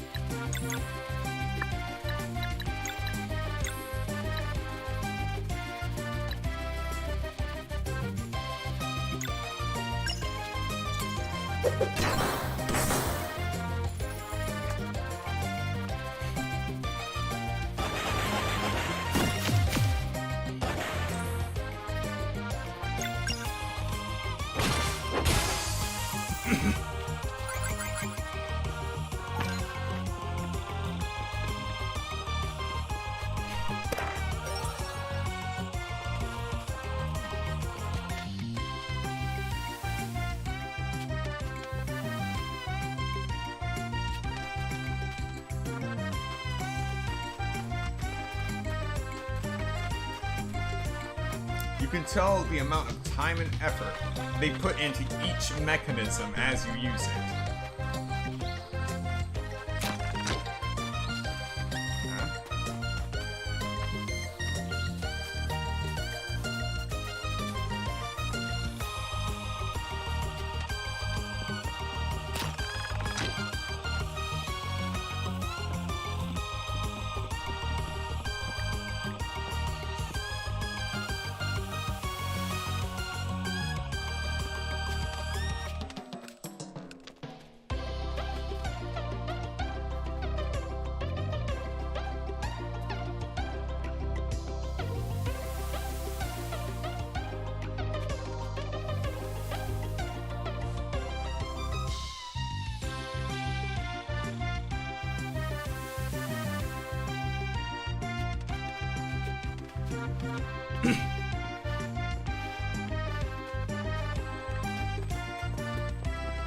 We're almost home free.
Here we go.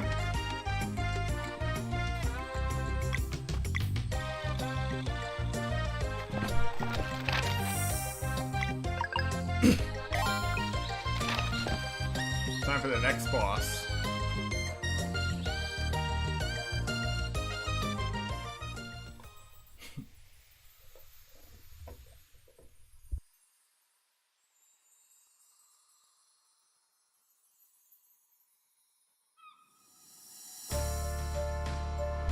Or not.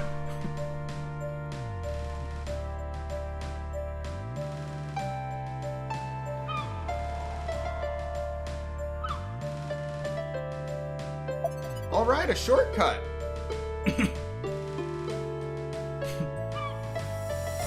Now I don't have to go through all that madness just to get back here, if I decide to leave.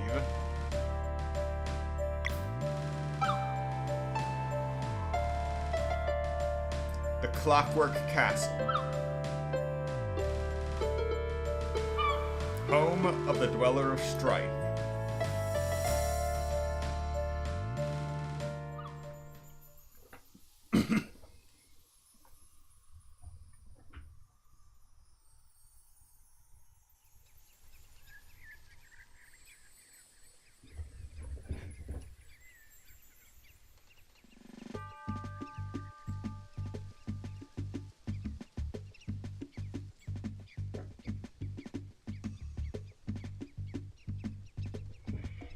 Alright, here we go.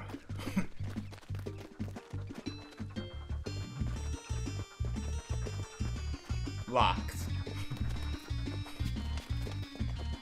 But I wouldn't expect anything less.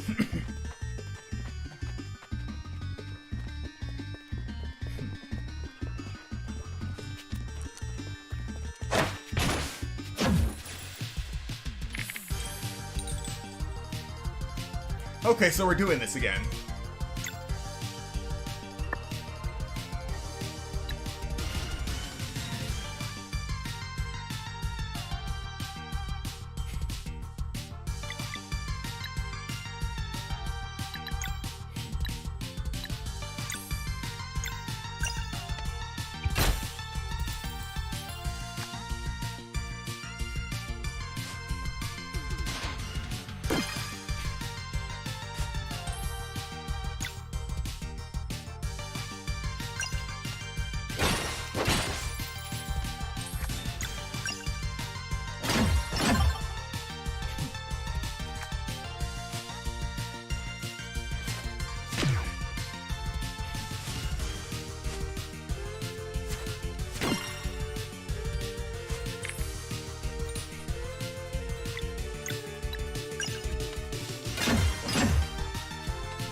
Alright, we've made it into the Clockwork Castle.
One cog prototype.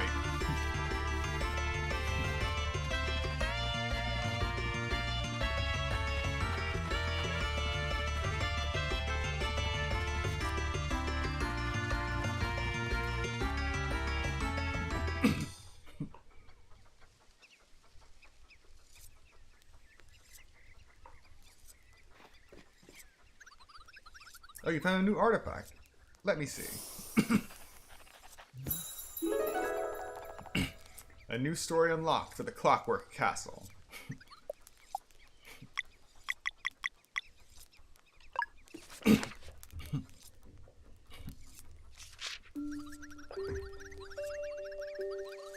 When Aforel first arrived in our realm, he brought with him a group of kid geniuses. If stories are to be believed, Sael and his friends had struck a deal with him to free their people. In the Fleshmancer's new base of operations, they would toil away, creating machines for obscure uses in realms unknown. But such a base had yet to be built, so as always, Aforel set out to locate the best collaborator there was to be found. He needed someone morally neutral, for it was execution he desired, not competition.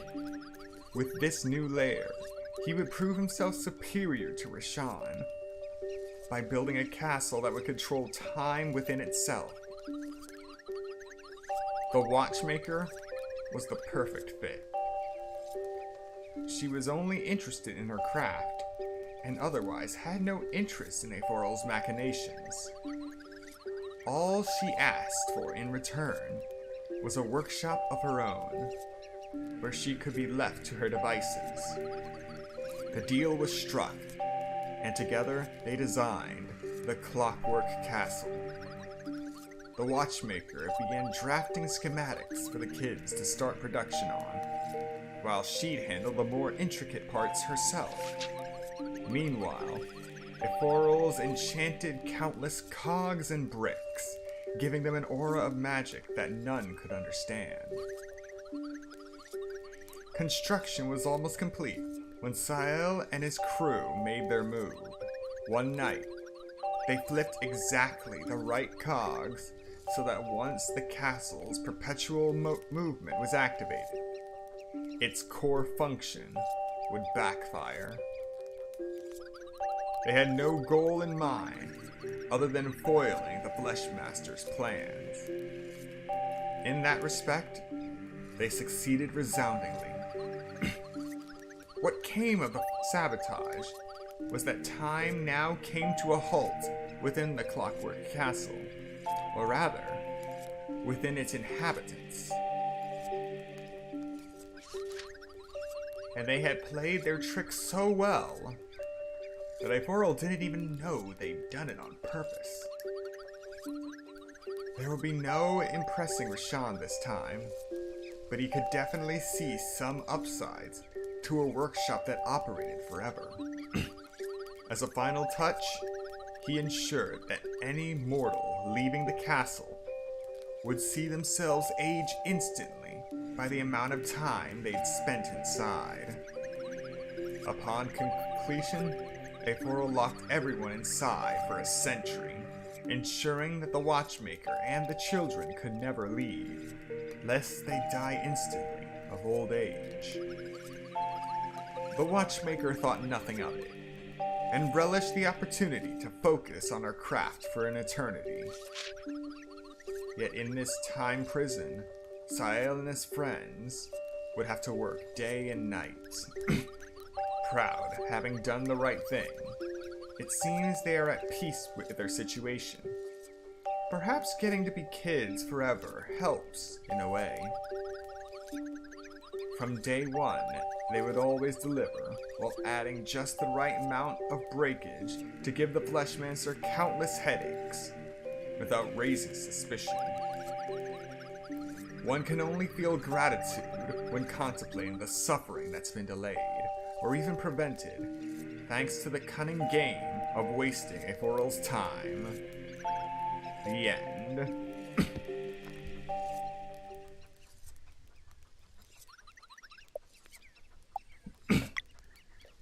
we have one more story. The Two Alchemists.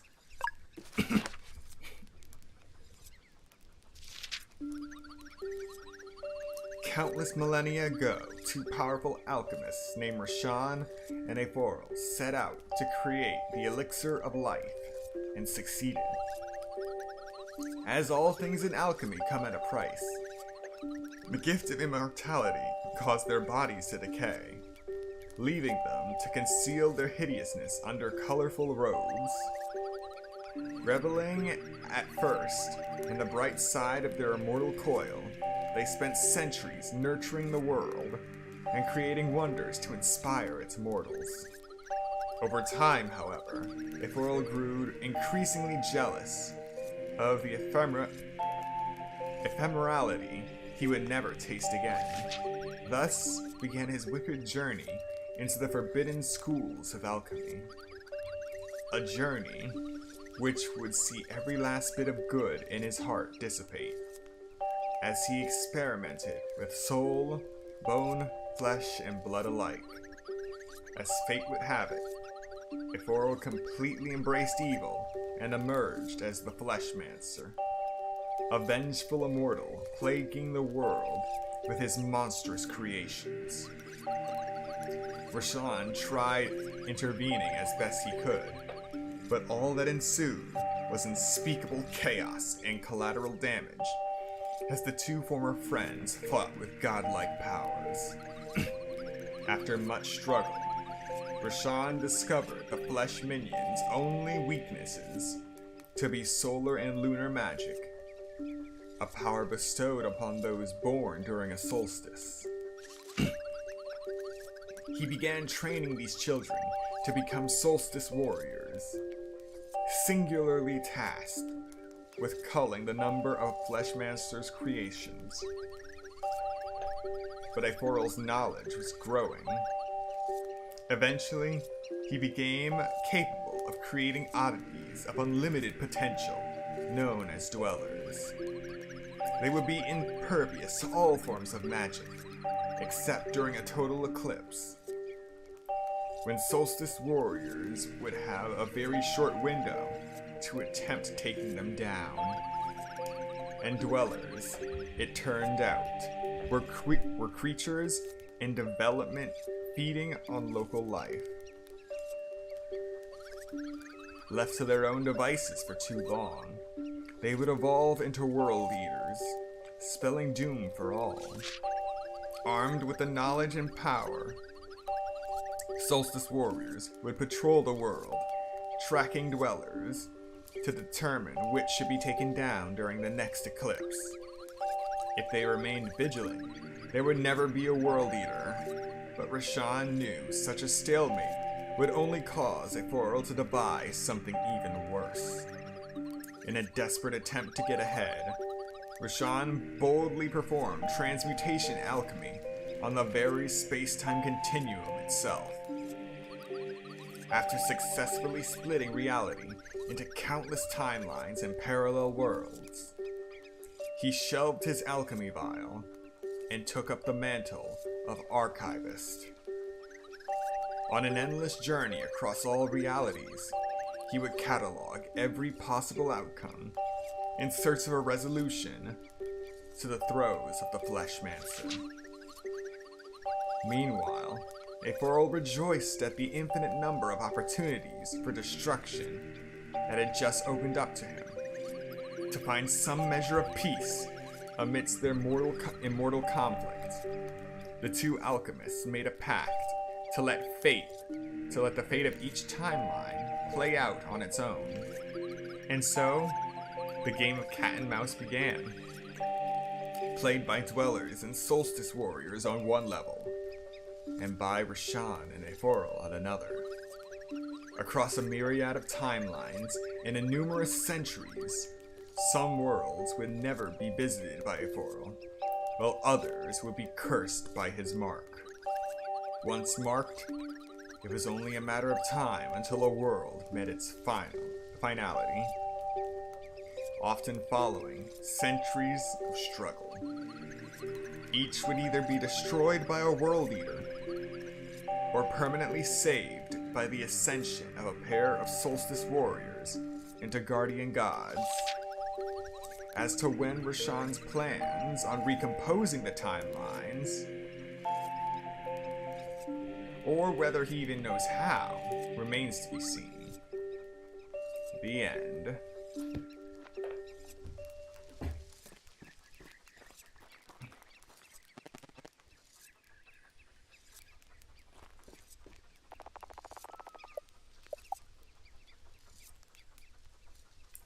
And thus, that is the story of how all of this began.